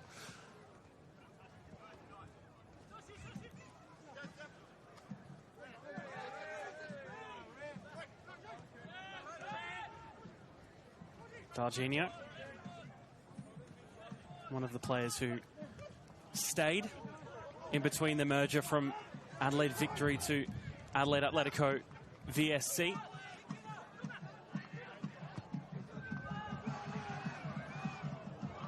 Couldn't get a clean grip on it there. It will be cleared away as Tateishi slowly comes back to his feet, and there's a late one there. There's a slight element of niggle creeping into the match between the two sides. Now 12 minutes into the second half. Tateishi knocked to ground, but he's back up on his feet now. And safety first for Hobbs, the goalkeeper there, opted just to punch. He could have made the attempt to grab, but there's risk with that when the ball's coming in and strikers are coming in. So safety first. And in the end, Vista win the free kick, which Hobbs will now take in the far side.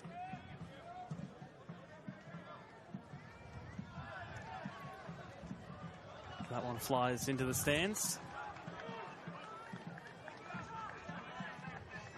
Adelaide Atletico, as I said before, the outcome of a merger between Adelaide Victory and Adelaide Atletico to make Adelaide Atletico VSC. Adelaide Atletico founded in 2020, but last year as Victory were relegated to State League 2, they ended up merging with Adelaide Atletico to make this current side as they get forward here looking for their first ever promotion. Mayo, no handball, says the referee, and that ball will fall kindly to Thomas Hobbs. That merger, something we've spoken about between me and you, David, plenty this week. Yes, yeah. Whether about, especially when you're looking at historical information in the job we do, can make it almost a blurred line when you're looking at stuff like that. Yeah, I mean, I think the law is fairly black and white with it. I think... this is where the discussion is. Well, this is where the discussion is indeed, but depends on the terms of the merge or the amalgamation. As I understand it, an amalgamation means that one of the... Oh, we'll just hold on. They get forward again, but it should be kept by Blackett there. Oh, the poor touch. Cleaned up by Birkin. Out of play.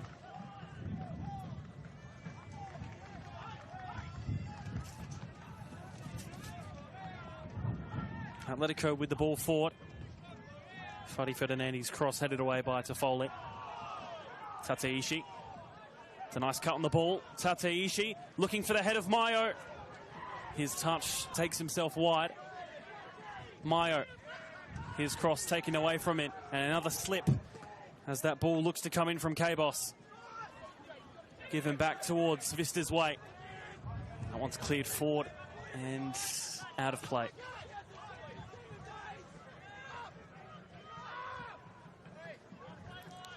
So an amalgamation is where a single company forms a new legal identity. So the two previous companies or entities, which in this case are Atletico and Victory, are dissolved. They no longer exist. Right. A merger, as this ball comes forward, will be taken away though. A merger, on the other hand, involves two or more entities. Oh, big collision there.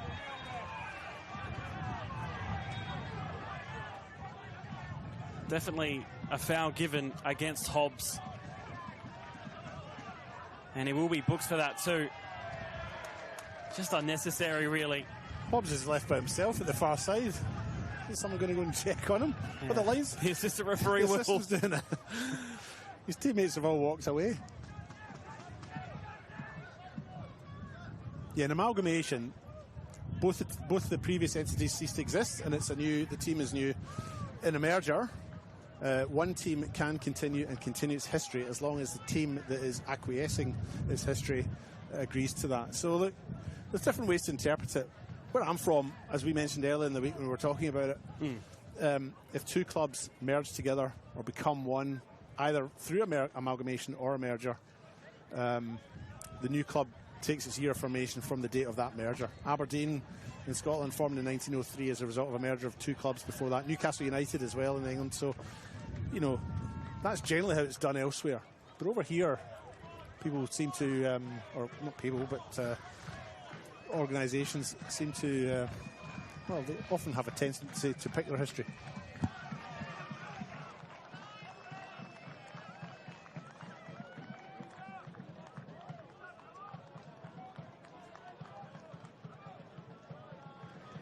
But it's a discussion for another day, maybe another time. I haven't really actually prepared any research for it. That's just my, I guess, coming from my life experience and from my, you know, when I've written historical articles and gone back through the history books, you know. But at the end of the day, you know, what we've got to remember is this is Atletico, Adelaide Atletico Victory Soccer Club. So that name didn't exist last year. I mean, we can't sit here and go, how did Atletico Victory do last year against Modbury Vista? Well, there's no answer because they didn't play. There's many ways to look at it. We get play back underway after that booking, and goalkeeper Thomas Hobbs has been seen to and looks to be okay to continue.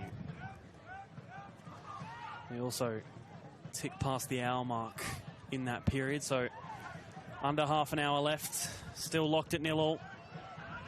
Are uncharacteristic of previous meetings between these two sides.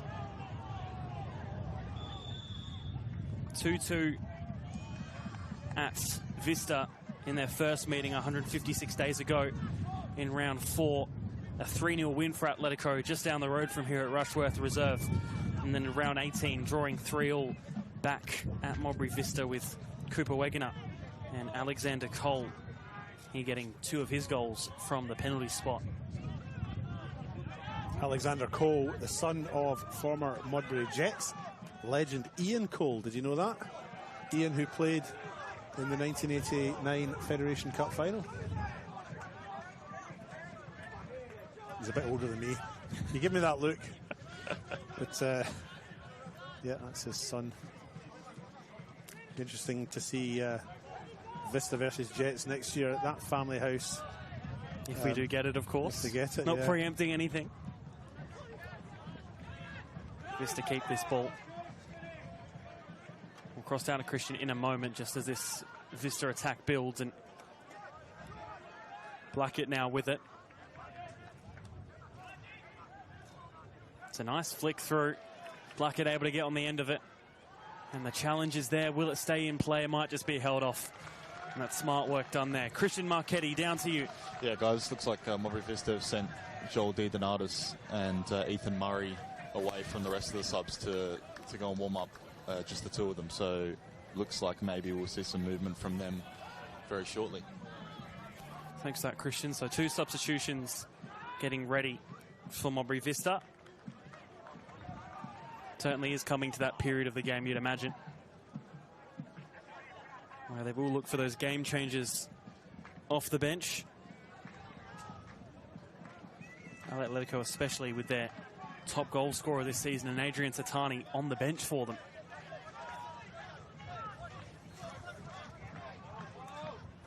K-Boss.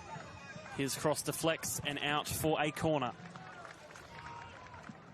Yeah, not sure what the story is there. You're right, Tatani, top league goal scorer for them this year, Atletico. He's got 9 to his name. Another one who stayed from Adelaide victory as well. And yeah, he's on the bench.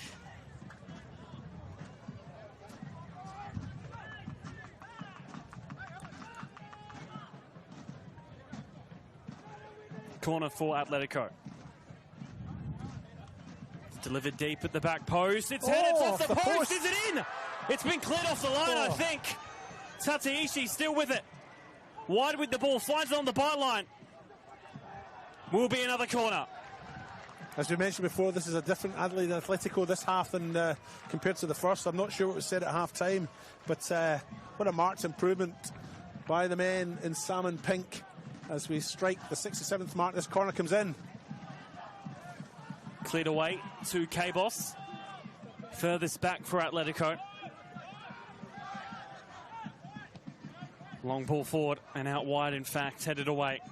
Furthest forward for them is Ben Trotter, but being chased down by Alexi Essex and Aradu Kunda just giving the touch of the way to prevent the Vista attack for the time being. But now it's given away to the side in pink. Well done by Hobbs to communicate well there with the rest of his side to let him take the ball.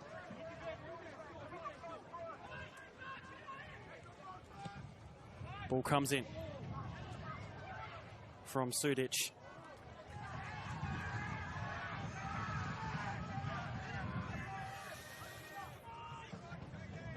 The clock is certainly ticking for these two sides.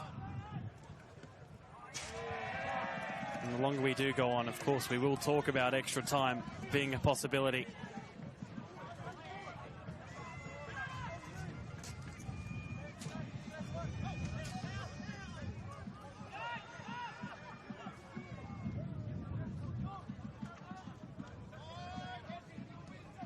Vincent Meyer crosses back line to Foley.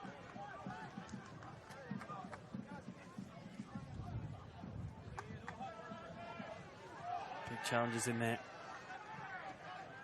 Massive shout out to both sides of support this afternoon, really making this afternoon the occasion that it deserves to be. Making the noise and showing up in colours too.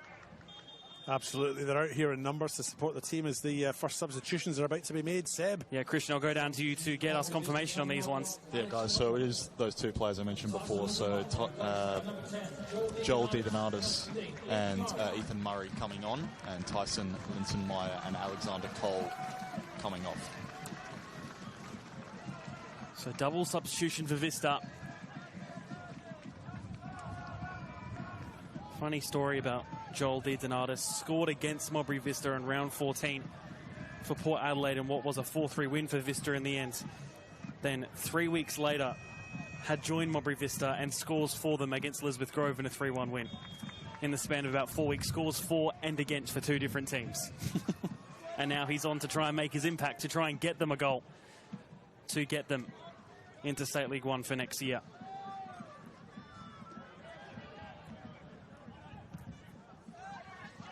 Here he is with his first touch on the ball. If he can reach it, we'll have to wait a little bit longer. Sporting the headband to his DiDonatis makes it easier for us commentators to pick out. Well, he looks like he should be at Wimbledon. No, he played 2 weeks ago in the against the Eastern United in that promotion playoff. I remember him in that game. You know, did well enough in that game.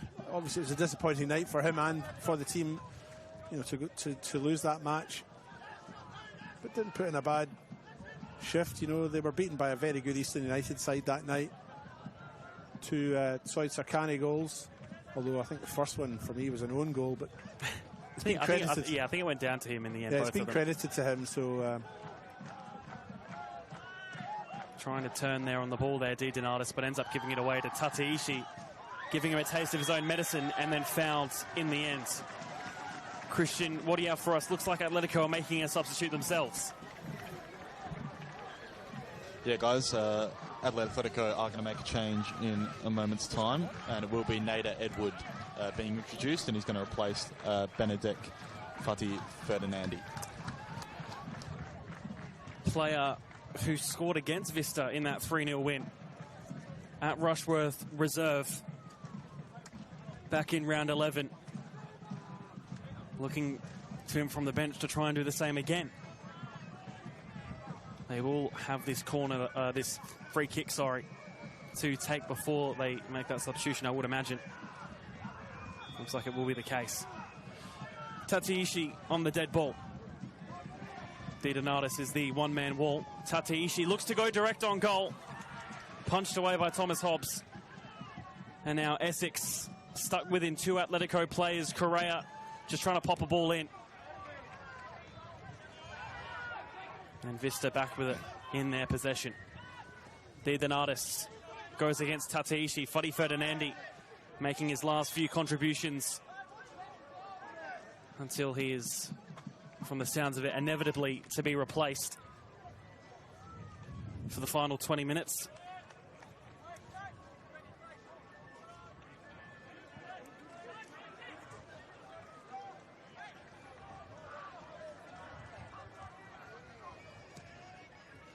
Long ball into the box. Tateishi also looks for the long ball. Unable to judge the header. Trotter might have been fouled. No advantage played, but still in the area. An awkward chest down there from Divin Verdun. Only puts it out for a throw the opposite way.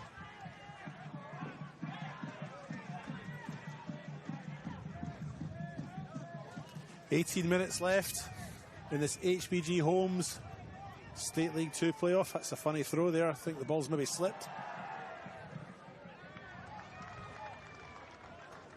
But it almost looks increasingly likely that we might have extra time in our hands, Seb. Well, it's been a good game.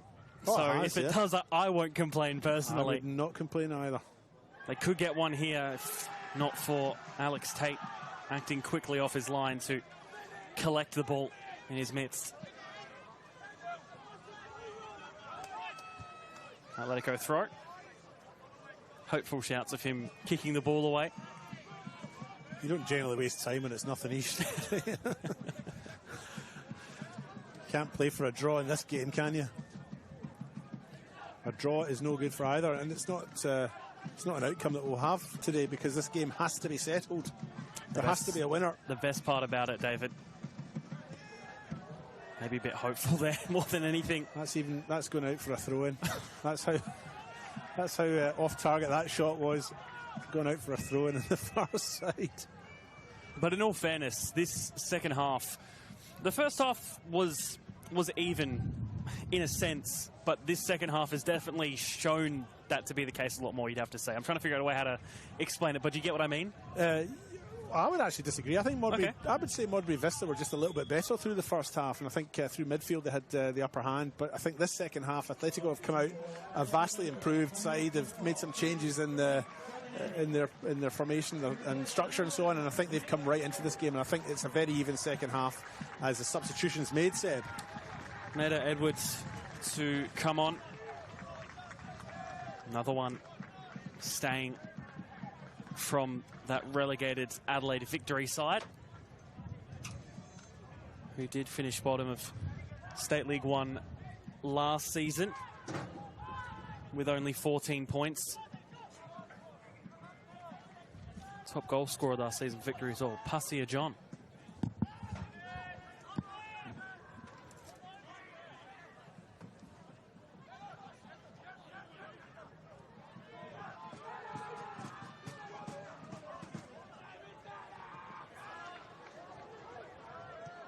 will go forward. Di Donatis has it taken away from him. And now they spring forward. Correa. Now Mayo has an angle. Tries to cut back. It's a penalty. Whoa. With 15 minutes to go. Adelaide Atletico with a golden opportunity to put themselves a goal up from the spot. Good ball played through there by Pablo Correa. Matthew Mayo, the player, fouled in the penalty spot. Referee Dennis Balajai has no hesitation in awarding the free kick to the men in peach pink. He won the penalty and he will be the one to take it. Matthew Mayo scored only last week in their penalty shootout win against Adelaide Uni to make it 3-3 and take it to sudden death. If you want to know where he went, middle left. He went on that day and he scored. You've even got that stat. It was more for if it went to penalty shootout. You want to run down and tell Thomas Hobbs that? Let's see if he's able to replicate what he did last week in the shootout within the 90. God, it feels kind of cruel, doesn't it? See what happens though, eh? 15 minutes to go. Joined late on this season, Matthew Mayo. Into the bottom right. And with about 15 minutes to go, gives Adelaide Atletico an enormous advantage. It's going to be super difficult now for Modbury Vista. Penalty. Probably the right decision in the end and put away very nicely. But look, the game's not over. We still have 15 minutes to go. And it'll make it a very interesting last 15 minutes. See what Vista have got. See what they can bring. Christian Marchetti will go down to you. You're in the midst of the noise there. Yeah, absolutely. Massive roar behind me as that ball went in. And Marcos Flores, of course, most passionate out of anyone on that bench for Adelaide Atletico, turning around, giving a double fist pump, yelling out Atletico, Atletico, Atletico to the fans as well. So just huge passion on the side here, and let's see if they can hold on. Yeah, just more than 10 minutes, about 13-12 left of the 90. And we've said all game, Vista have probably looked better, as you said earlier on. And again, just haven't been able to find it. And now the Atletico supports are plenty behind their team. Yeah, Vista must be ruining some of those early opportunities that they didn't take advantage of in that first half. As I mentioned before, I did feel they were the better side marginally through that first half. I think they were better through midfield and maybe a bit better looking in that final third than Atletico. But the half-time break has done wonders for Atletico. They've come out a different side and it's been a far more evenly contested second half.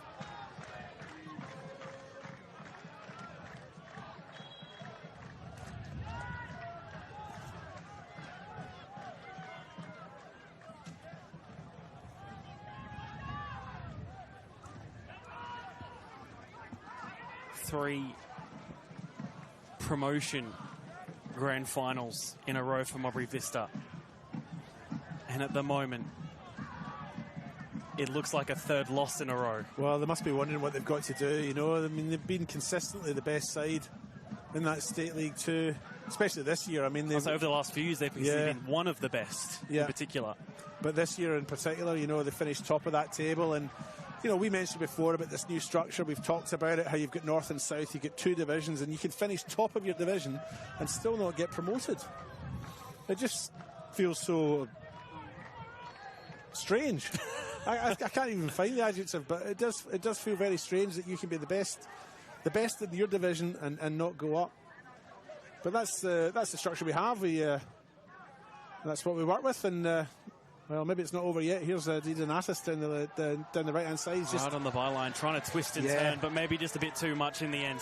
Goes in on a late challenge, and Mayo completely deceives him. Alexei Essex hasn't been particularly happy about that, and it's not the first time that he's given Di Donatis a mouthful. Just hanging on to the ball maybe too long, you know. I mean, he's come on, he wants to make an impression. But he needed to get that cross in.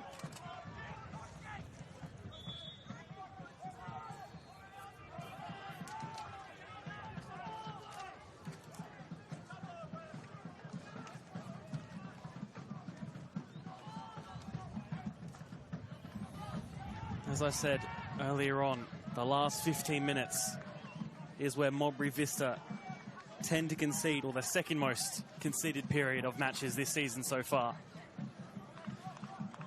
And didn't you also mention, didn't you mention as well that Atletico tend to score in the last 15? Correct. Yeah. Your prophecy has come true.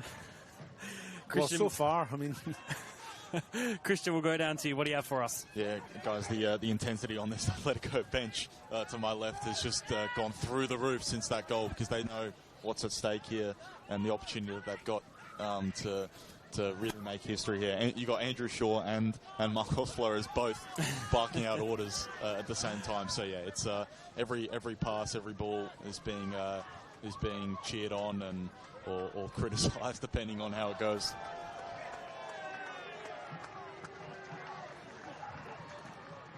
With 10 minutes to go, that's not what you need. No, good build-up play by Vista, but that final ball was poor. And they can't afford to do that, really, with, as you mentioned, 10 minutes to go. They have to be more effective and more potent going forward than that.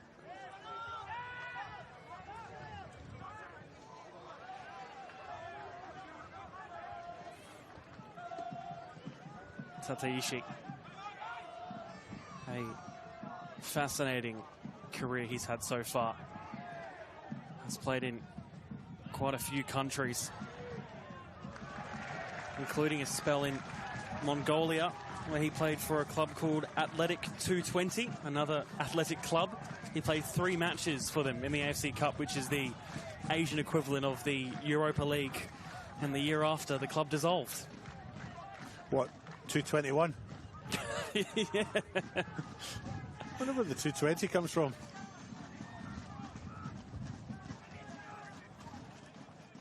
Can they get a second to almost kill off the game here at Atletico? Falls to the edge of the box. Tateishi goes back to K-Boss, and his ball comes in. The flicked back header will have to be chased down by Rapuano. He'll put in a cross of his own. Hobbs wasn't able to capture it. It's in! Oh. Is that the one that seals Adelaide Atletico promotion? The spill from young Thomas Hobbs. He's absolutely crestfallen. He's gone to ground in the goal there. You know, I just wonder if the saturation of the pitch and the wetness of the ball played a bit of a piece of there to feel for him. But yeah, he didn't hold it well. He's been good all game. He's punched when he's had doubt, and he didn't do it there. Ball slipped from his grasp. It's gone at the ground, and then it's been tapped home. And Atletico now 2-0 up with about 5 minutes to go. It's surely all over.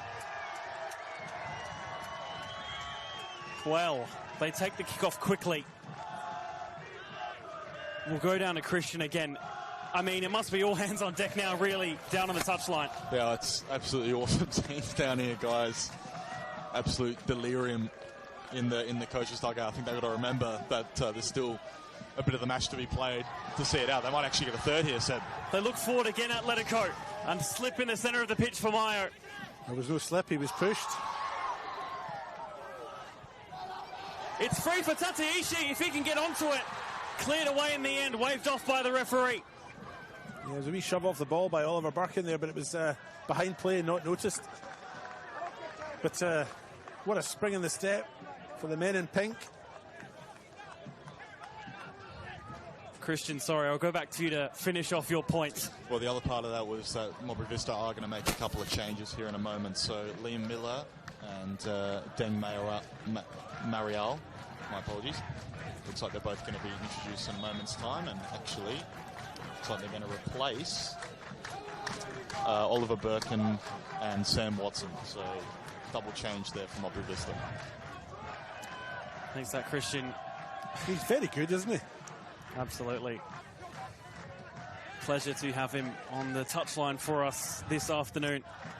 But on those subs, though, is it maybe a case of too little too late for Modbury Vista?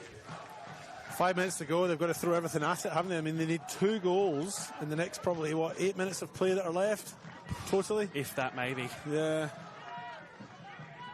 And the third chance in 2 years for promotion. Now starting to slip away from Vista. Really got a feel for them. They've just had such a great year in the league. Finished top of the table. And as things stand, wouldn't be promoted. Still struggle to get my head around that. Feels somewhat unjust, but that's the way it is. I suppose on the flip side for Atletico, it's probably they're not the best way possible. Oh, absolutely. They're not going to complain. But in the league home and away season, they've been the second best team. Let's be honest, you know, they haven't been the best team in the league. And yet they'll go up as champions, if you like. It is interesting. I did do a little bit of maths for once, and I actually did a combined table. And on the combined table of both the North and the South, Vista finished second and Atletico were fourth. First and third were Eastern, of course, and Adelaide University in that combined table of both leagues, of all 16 teams. So technically, the two sides going up, if you look at it that way, are the best team across both leagues in Eastern and the fourth best in both leagues, if you want to even look at it that way. Yeah. Look, I mean, the finals series, or the final season, is great if you're watching from afar, if you're not involved with one of these clubs. You know, there's a different element to the competition. It's a completely different setting. But we do have a cup for that, you know. But this is the cup, I suppose, for State League 2, essentially. It's just that it has that ultimate prize of promotion. All over the top, kept down by Marial. One of those substitutions has just come on. Formerly of Olympic and Croydon. That may be a little bit unnecessary this late on, but I suppose any time that you can take away from your opponents is good time. Even just killing the momentum as well. Not just killing the time, but just killing the momentum of your opponent.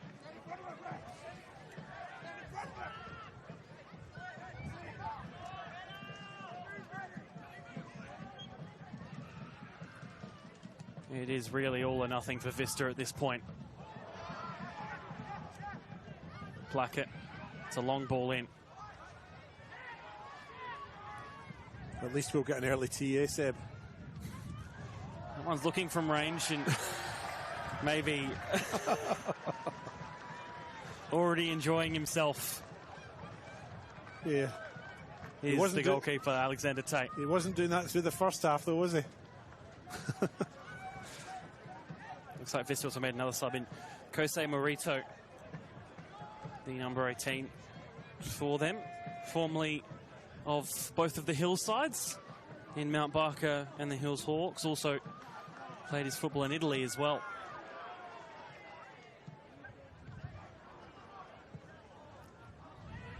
A minute and a half left according to the scoreboard here. That's a high ball that's going to bounce for a corner. If they want any comeback now, you think this might have to be a goal. Well, yeah, they need to get something from this if they're to have any chance. And if they do get something from this, it'll make the last 3 or 4 minutes very interesting, won't it? But they absolutely need something out of here. Especially, I imagine Christian will be able to find out in a moment how much injury time is left, but I'm not sure as this ball comes in. The head is only backwards, really. That's a strong collision too.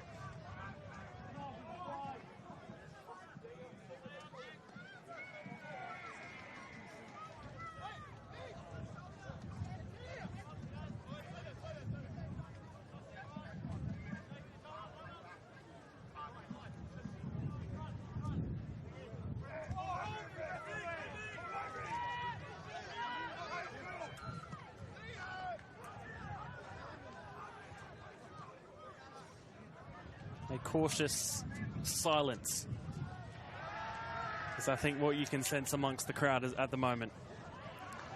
And amongst us, you know, it's we've sort of run out of words because you know, it's so intriguing to watch. As the long ball comes forward, it's too close to the Hobbs. He'll take that.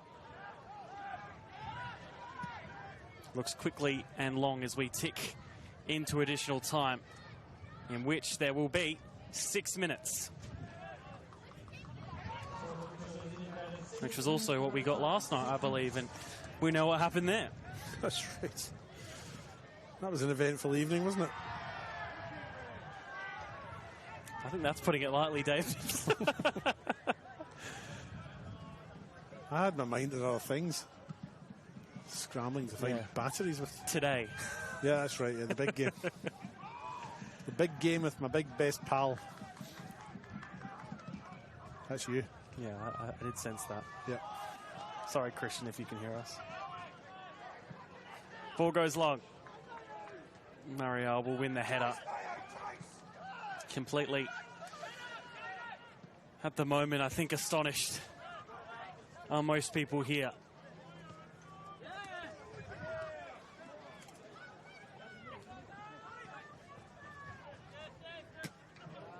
Real challenges going in at the moment. That's a loose touch, and that's well won back by Correa, the Argentinian. That one goes right into the referee.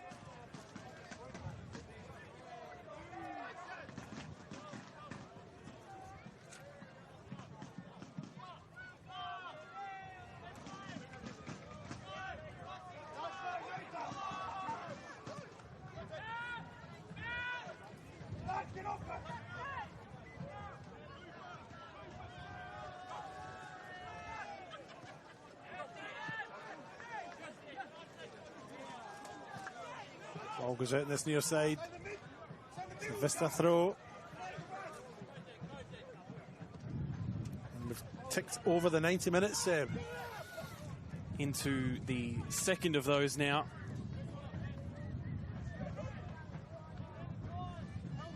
Trotter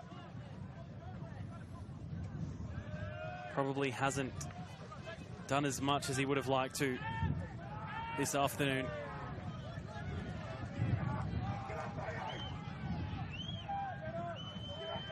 Matthew Mayer just slowly making his way back to his feet. In no rush, of course, with the game where it is at the moment. And that's a strong catch from Alexander Tate.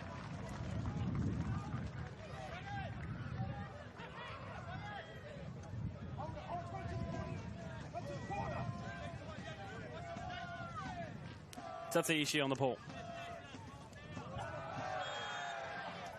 Foul there from Sudic. Christian, as it looks like Atletico will make another substitute. I guess, what is the feeling down there at the moment? As you said, you're on the side of Atletico physically, where you're sitting, but how is it down there in general? Yeah, guys, just quickly, so it's Noel Burkhart coming on for Sebastian Rapuano, and yeah, it's definitely a feeling that this one is pretty much done and dusted here. You can feel the disappointment for sure on the Modbury Vista side of things. I think one of the substitutes before, when they came off, actually smashed the dugout in frustration too. So disappointment. On the other side though, absolute jubilation in this Atletico dugout. And yeah, I think, dare I say, actually Marcos Flores, I'm just having a look at now, he's actually even being reduced to tears as we get close to full time here. So very, very emotional. It's a big moment for him in this football club. That's a shame. I think his team's played quite well. Could they get a third? To really put the dagger in the heart.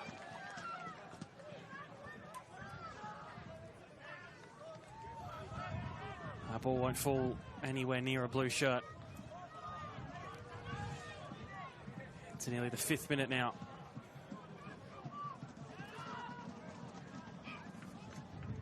Don't forget, right after this, versus West Adelaide in the State League 1 Grand Final. At 5 p.m, so less than an hour from now. But at the moment, Adelaide Atletico, State League 1 in 2026, in their first ever season.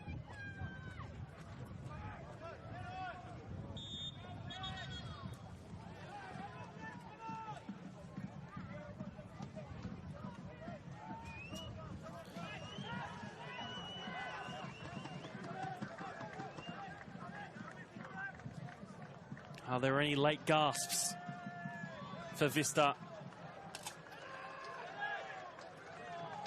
Just really hasn't looked like it. Even the body language at the moment from a few of the Vista players, you just sense that even they think it might be over too. I think so. I think the second goal, Pablo Correa popping up there to get that second one for Adelaide Atletico, has probably taken the wind out of their sails. And you can tell from Vista's body language it is quite submissive. 3 chances in 2 years to win promotion, and they've unfortunately lost all 3. For Atletico, they must think it's easy at their first time of asking. Aye. And I mean, just to go back as well on that goal scorer, what a story again for Pablo Correa, a player who again joined from their amateur side, his first goal in just under a year. And it looks to be the one that seals them promotion, David. Absolutely, it's looking that way. In fact, even if Vista get 1, I can't see them getting 2.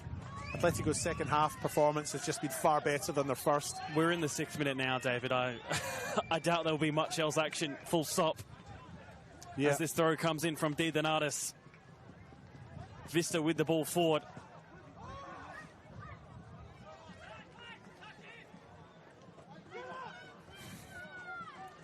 A few players in pink asking for the check of the watch.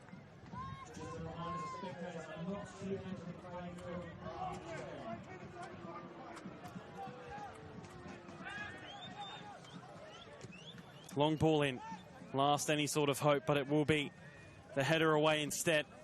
Tateishi, the whistle to the mouth, and Adelaide Atletico have done it. In their first season, promotion and jubilation for Modbury Vista. They cannot believe it. What a turn of events here this afternoon, David. Yeah, absolutely. Real travesty. Maybe feels a little bit unjust for Modbury Vista, having won that division that they played in, having played a first final playoff for promotion, and now a second one in the space of 2 or 3 weeks, and lost both games, despite having been consistently the best through the year in their division. But let's commend Atletico. They didn't have a great first half. Felt they were second best out there. But they went into the change rooms at half-time. They came back out a different side. And for me, Soshi Tateishi has been the difference. I think probably best on ground for me. I would agree. And he's made a huge and immense contribution, I think, to his side's success today. And Atletico end up 2-0 winners on the day, and will be in State League 1 next year. What an outcome. They dreamed of this being the outcome for their first season. And they believed enough that in the end, it all came true. We'll go down to Christian Marchetti. Who have you got with you? Yeah, guys, I've got the goal scorer with me, Matt Mayo. Matt, just tell us, how does it feel? You're promoted into SL1 next year. It's surreal. Like, we've come such a long way. I only joined halfway through, but it just means so much to the club being a new club. And we just worked so hard for it. Just feels amazing. It's great. You mentioned you only joined halfway through, but you've had such a big impact. The first goal today. What's it been like to join and then have this massive occasion today? It's the biggest probably moment in this club's short history. Yeah, exactly. It's a short history, but ever since I came in, they welcomed me with everything. They gave me all the opportunities, and that's all I could have asked for. And the boys are just a brilliant team. So many, sorry for that. So much quality, and just made it easy for me. So. Just real quick, celebrations tonight. What are you doing? Well, I don't know, but probably not sleeping. But it'll be a good night. Go and enjoy it. Well. Thank you, Christian, for that. We'll see if you can get anyone else for us. But I mean, you run out of words, really. It's it's not something I don't think many clubs expect it, especially in their first year of forming. I think to be included in the league and then at the first time of being able to do so, being promoted. Yeah, it's quite an accomplishment, isn't it, when you sit back and you think about it. Formed just this year and coming away, 12 months later with a victory and a title and promotion. As we can maybe cut down to Christian, he has another guest there. Yes, Christian, back down to you. Yeah, guys, just with the Adelaide Atletico head coach Andrew Shaw. Andrew, what a moment for this club as well, getting promoted into SL1. Well, two things. It is Atletico. Although it came out of victory, it is a new club, and I believe we're the first club that's ever got promoted first season. And they've been brilliant. Since round 6, we've been the team that's got the most points in State League 2 in both divisions since round 6. We've been brilliant. That's our 13th game undefeated. We only lost 1 in 16. They're just magnificent, every one of them. It's just awesome. It's a tough game today as well, first half, and you're really proud of your players for coming through there. Oh, look, every game we've played against these guys, they have a pattern of play. They're very dangerous. They've got some great forwards. And if you let them play and you let them get the ball in their own, they can hurt you. If you stick at it and you're prepared to then get it through the middle and play, you can break them down and you can take their game away. But, fair play. They're set up in a particular way and they've been very consistent. And I feel really bad. I'll be honest, even though I feel ecstatic for us, I feel really bad because they won the league and they should have been promoted. And they shouldn't have had to go through what they've done having won a league for me. But I'm not going to take it away from me. We were wonderful, but they should have been promoted. And hoping to get Marcos in a moment, but I saw the emotion, the outpouring of emotion on the side there, huge. Dealing with the Argentinian contingent in this club sometimes is a difficult thing. I'm quite a calm human being, so but that rubs off on the players, and his emotion and his experiences have also helped them develop that grit and determination that we've had this year, and that's why we're here, and that's why we've got the result today, because that's aided everything we've been doing, so it's been great. Thanks, Andrew. Go and enjoy it. Thanks for that, Christian.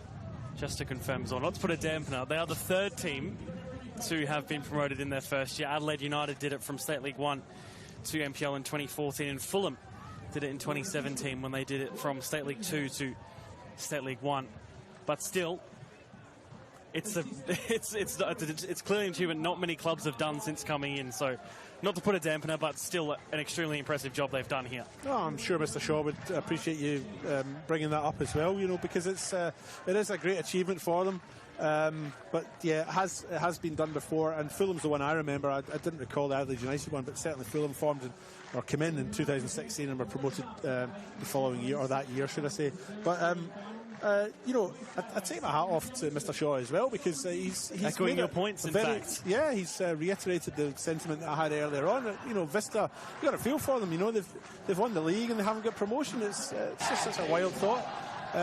But Atletico celebrating over on that far side. They deserve the accolades. They've done it when it was needed to be done, and they have every right to be celebrating that in the way that they are.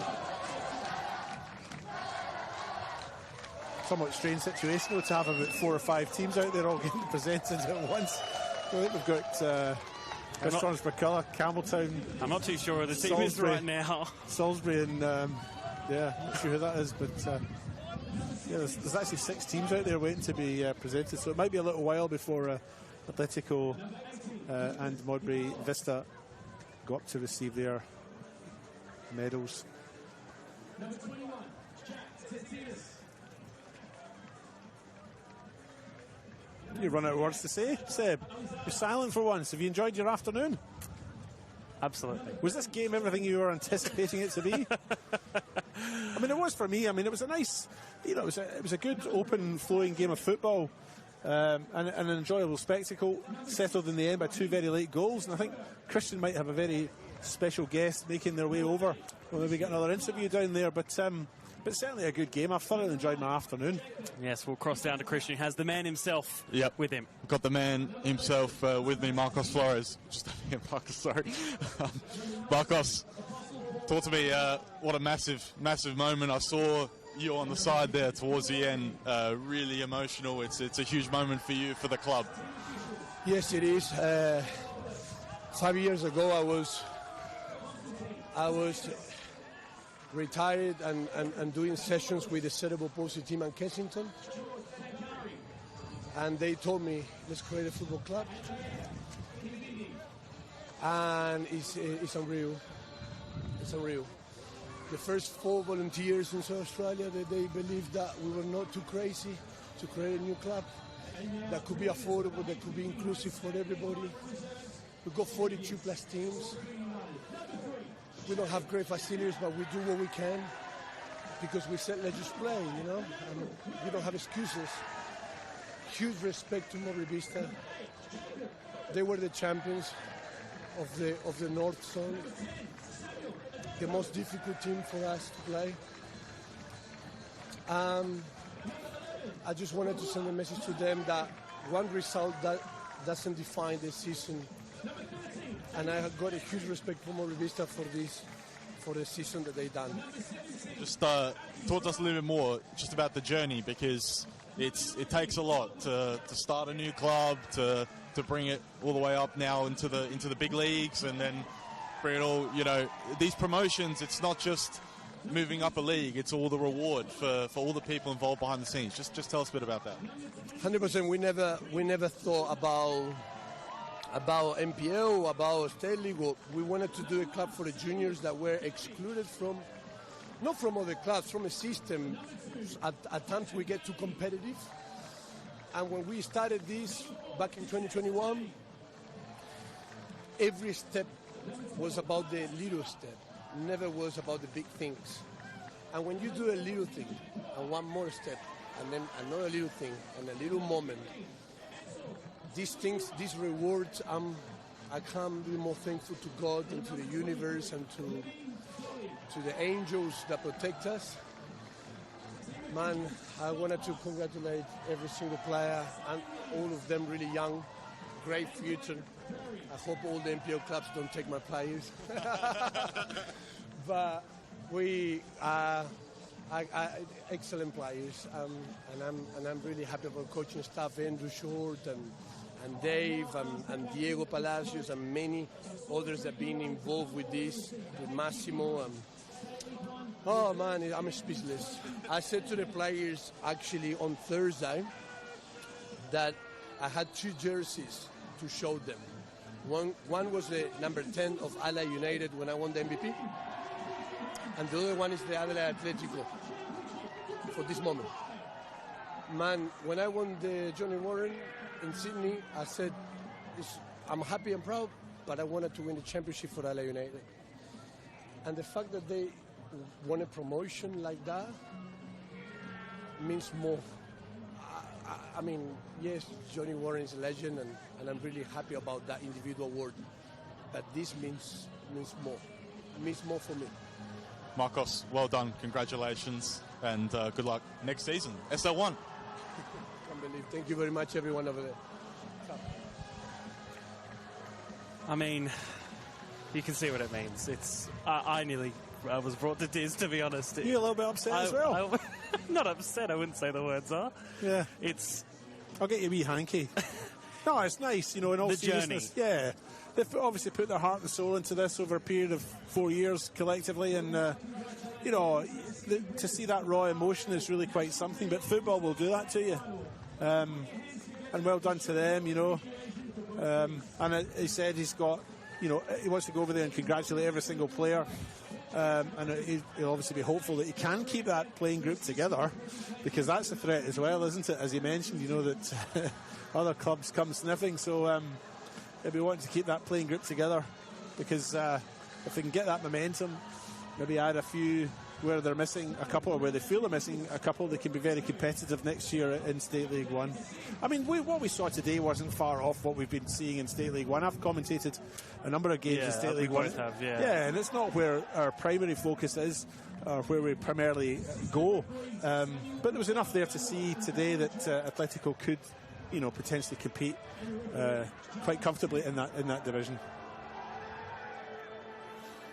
We will just wait for the presentation, I believe, for Atletico to receive their flag, I believe is what it is.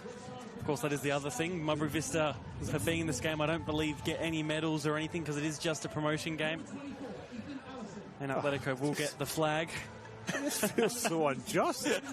I mean, Marco said it as well, and well, they've all said it in the Atletico camp. You know, it's like they've played against a side, you know, that has won the league, and yet they have nothing to show for it. Having said that, you know, Atletico didn't lose to them this year. They played 4 games. The two sides have played 4 games against each other, and Modbury Vista didn't get a win in any of those 4 games against Atletico. But still, you know, consistency says a lot about your season, and consistency says that they've been the best team in 2025 in State League 2 North, and yet they'll be playing in State League 2 North next year. Football, football, football. Sometimes I don't love you. Well, Christian, I'll go down to you for the moment, I guess, from your angle, your general thoughts on the game itself. Yeah, guys, I thought it was a pretty even game, really, and more so, I guess, a game of 2 halves in a way as well. I think Modbury Vista had the better of the first half, and then probably that first goal, that penalty by Matt Mayo really sort of changed the dynamic of the game, and Atletico from there, once they got the second, it was game over, just bang bang really. So yeah, what a moment. I mean, to be involved at full time there in that, talking to Marcos, and even Andrew gave a great interview there as well, and you can just feel that this is about more than just a promotion for this club. You know, it's about that reward for all the hard work that they've put in to become a club, let alone just get promoted. So massive occasion for them. Yeah, absolutely. I guess for the both of you, the presentation will be underway soon, I imagine, with the other ones going underway. Christian, I'll start with you. Your player of the match? I'll give it to... his name is escaping me off the top of my head. Tateishi. Yes. I thought it was Takeishi or Toteishi. It's Toteishi. Yes. So, yes, he would be my player of the match, I think. Yeah. That's the same sentiment I had. I felt he... All in agreement then. I think through the first half, I mean, I think they really struggled. Atletico, I think, through that first half, struggled in midfield. Tateishi was sitting slightly deeper, which meant with a 3-man midfield, they only really effectively had 2 in the middle of the park. And I didn't feel they had the upper hand, but I think Tateishi probably was the one in that team through that first half who was probably slightly elevated above the others. And in the second half, he continued where he'd left off before. And for me, he was probably best on ground for them. Certainly was a key cog for them in that midfield. And I suppose we should have a bit of an extra word on Modbury Vista. As you said, have had a brilliant season, not just this year, the past few. I'm sure they'll be back up and around again next year, I'm sure. But I guess, yeah, where do you go from here, David, after you've had 3 lots of 90 minutes away in a row now, and yet just still haven't gotten past that final hurdle? I have no idea is the answer to your question. I mean, I think the first thing you got to do is make sure that the players are... do you know what? You probably have to make sure that they're mentally okay, because that would take a fair knock. You know, we talked earlier on about how Marco Flores is emotional, but for the Vista guys, I mean, that's really tough. And quite a few of the chunk that played today obviously played against Eastern, but also did play that Cove game, quite a few of them in fact. So for a lot of them, there's still that feeling of 3 in a row, and for some, still 2. Yeah. So I'm not sure how you deal with that. I would certainly be wanting to check in on their mental well-being, because you know, this is something they're doing in a semi-professional level, and obviously take very seriously, and those disappointments they can be a real sucker punch, can't they? Just another hour and a half before the presentation's made, I think. 2 goal scorers as well today. Matthew Mayo from the spots, and Pablo Correa after that. You have to say unfortunate spill from Vista's goalkeeper and Thomas Hobbs, and we did say perhaps that slippiness of not only the grass but the water coming up obviously affects the ball and might have just played a slight factor, is what I'm saying. Certainly when they came out for the second half, I mean, the players were slipping all over the place. Why they gave it so much water, I'm not really sure. Maybe it made it a bit more interesting for us to watch, but I would certainly, I would try and maybe defend Thomas Hobbs there. He had a very good first half. He looked very dependable. There was nothing slipping through his hands in that first half. But in that second half, after that heavy watering, the ball did seem to slip through his hands too easily. And I would certainly attribute that to the state of the pitch and the watering that it got. Seemed excessive. I believe our presentation is the one up next. Of course, we do want to see the winning side enjoy, and also want to find out who the player of the match is, of course. I'm guessing that is something they'll announce. I'll be interested to see who's your player of the match.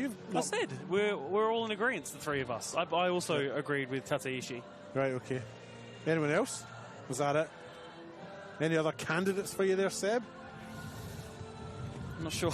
I think Tateishi, to be honest, he was a real standout. I'd be surprised. That's the hard thing. Be surprised if it's not him.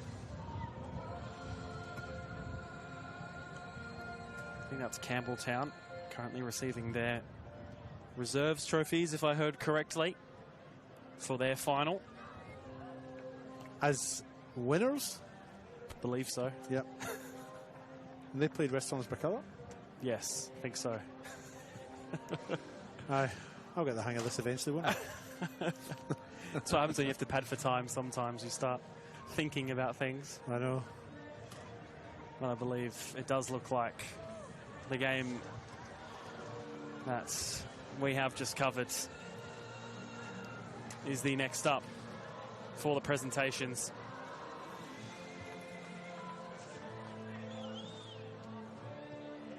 Ladies and gentlemen, moving on.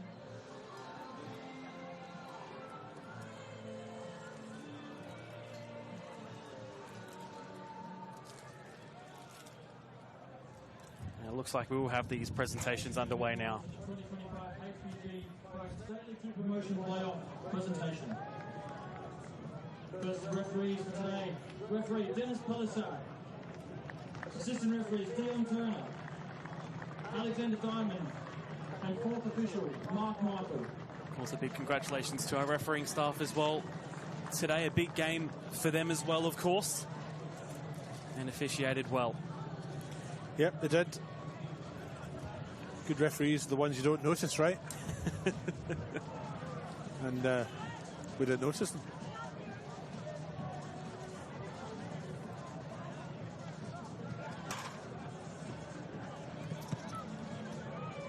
At least the wait for the teams after this West Adelaide and Sturt won't be too lengthy. I believe their warm-ups are underway for their State League 1 final, which is not too far away, just over half an hour on this same pitch. Don't forget you can watch it on the FSA League's YouTube channel. Football South Australia YouTube channel. Is there a difference? Yeah, there is. Here's the player of the match. Number 97 from Adelaide, Atletico. Oh, there you go. I do know my stuff. The players all getting around him, and as we said, all in agreement, the standout, I think, this afternoon. Yeah, and like we said, we've only seen these two sides for the first time, really, this afternoon. Imagine if he's this good today, what we've been missing out on, I think, is the other thing. Yeah, and he'll be a player to keep your eye on next year if he's still around in South Australia. Not only that, in State League 1. Yeah. Especially with a performance like that. Other teams will be looking at him. Certainly did very well. Was very good through that first half and stood out again through the second half when it was more even. We'll try and listen to the captain, Sebastian Rapuano, to see what he has to say. First attempt for Adelaide, Atletico. Beautiful. Wrap that up for us, mate. Yeah, I mean, it's been a big pull around 10 months. After the round, we're just always stuck together. I feel like this team goes together and look at this forward, man. Look at this. I get us over one where we can celebrate the whole. Well, congratulations. I'd like to invite Coach Andrew Shaw to come up and collect the pennant.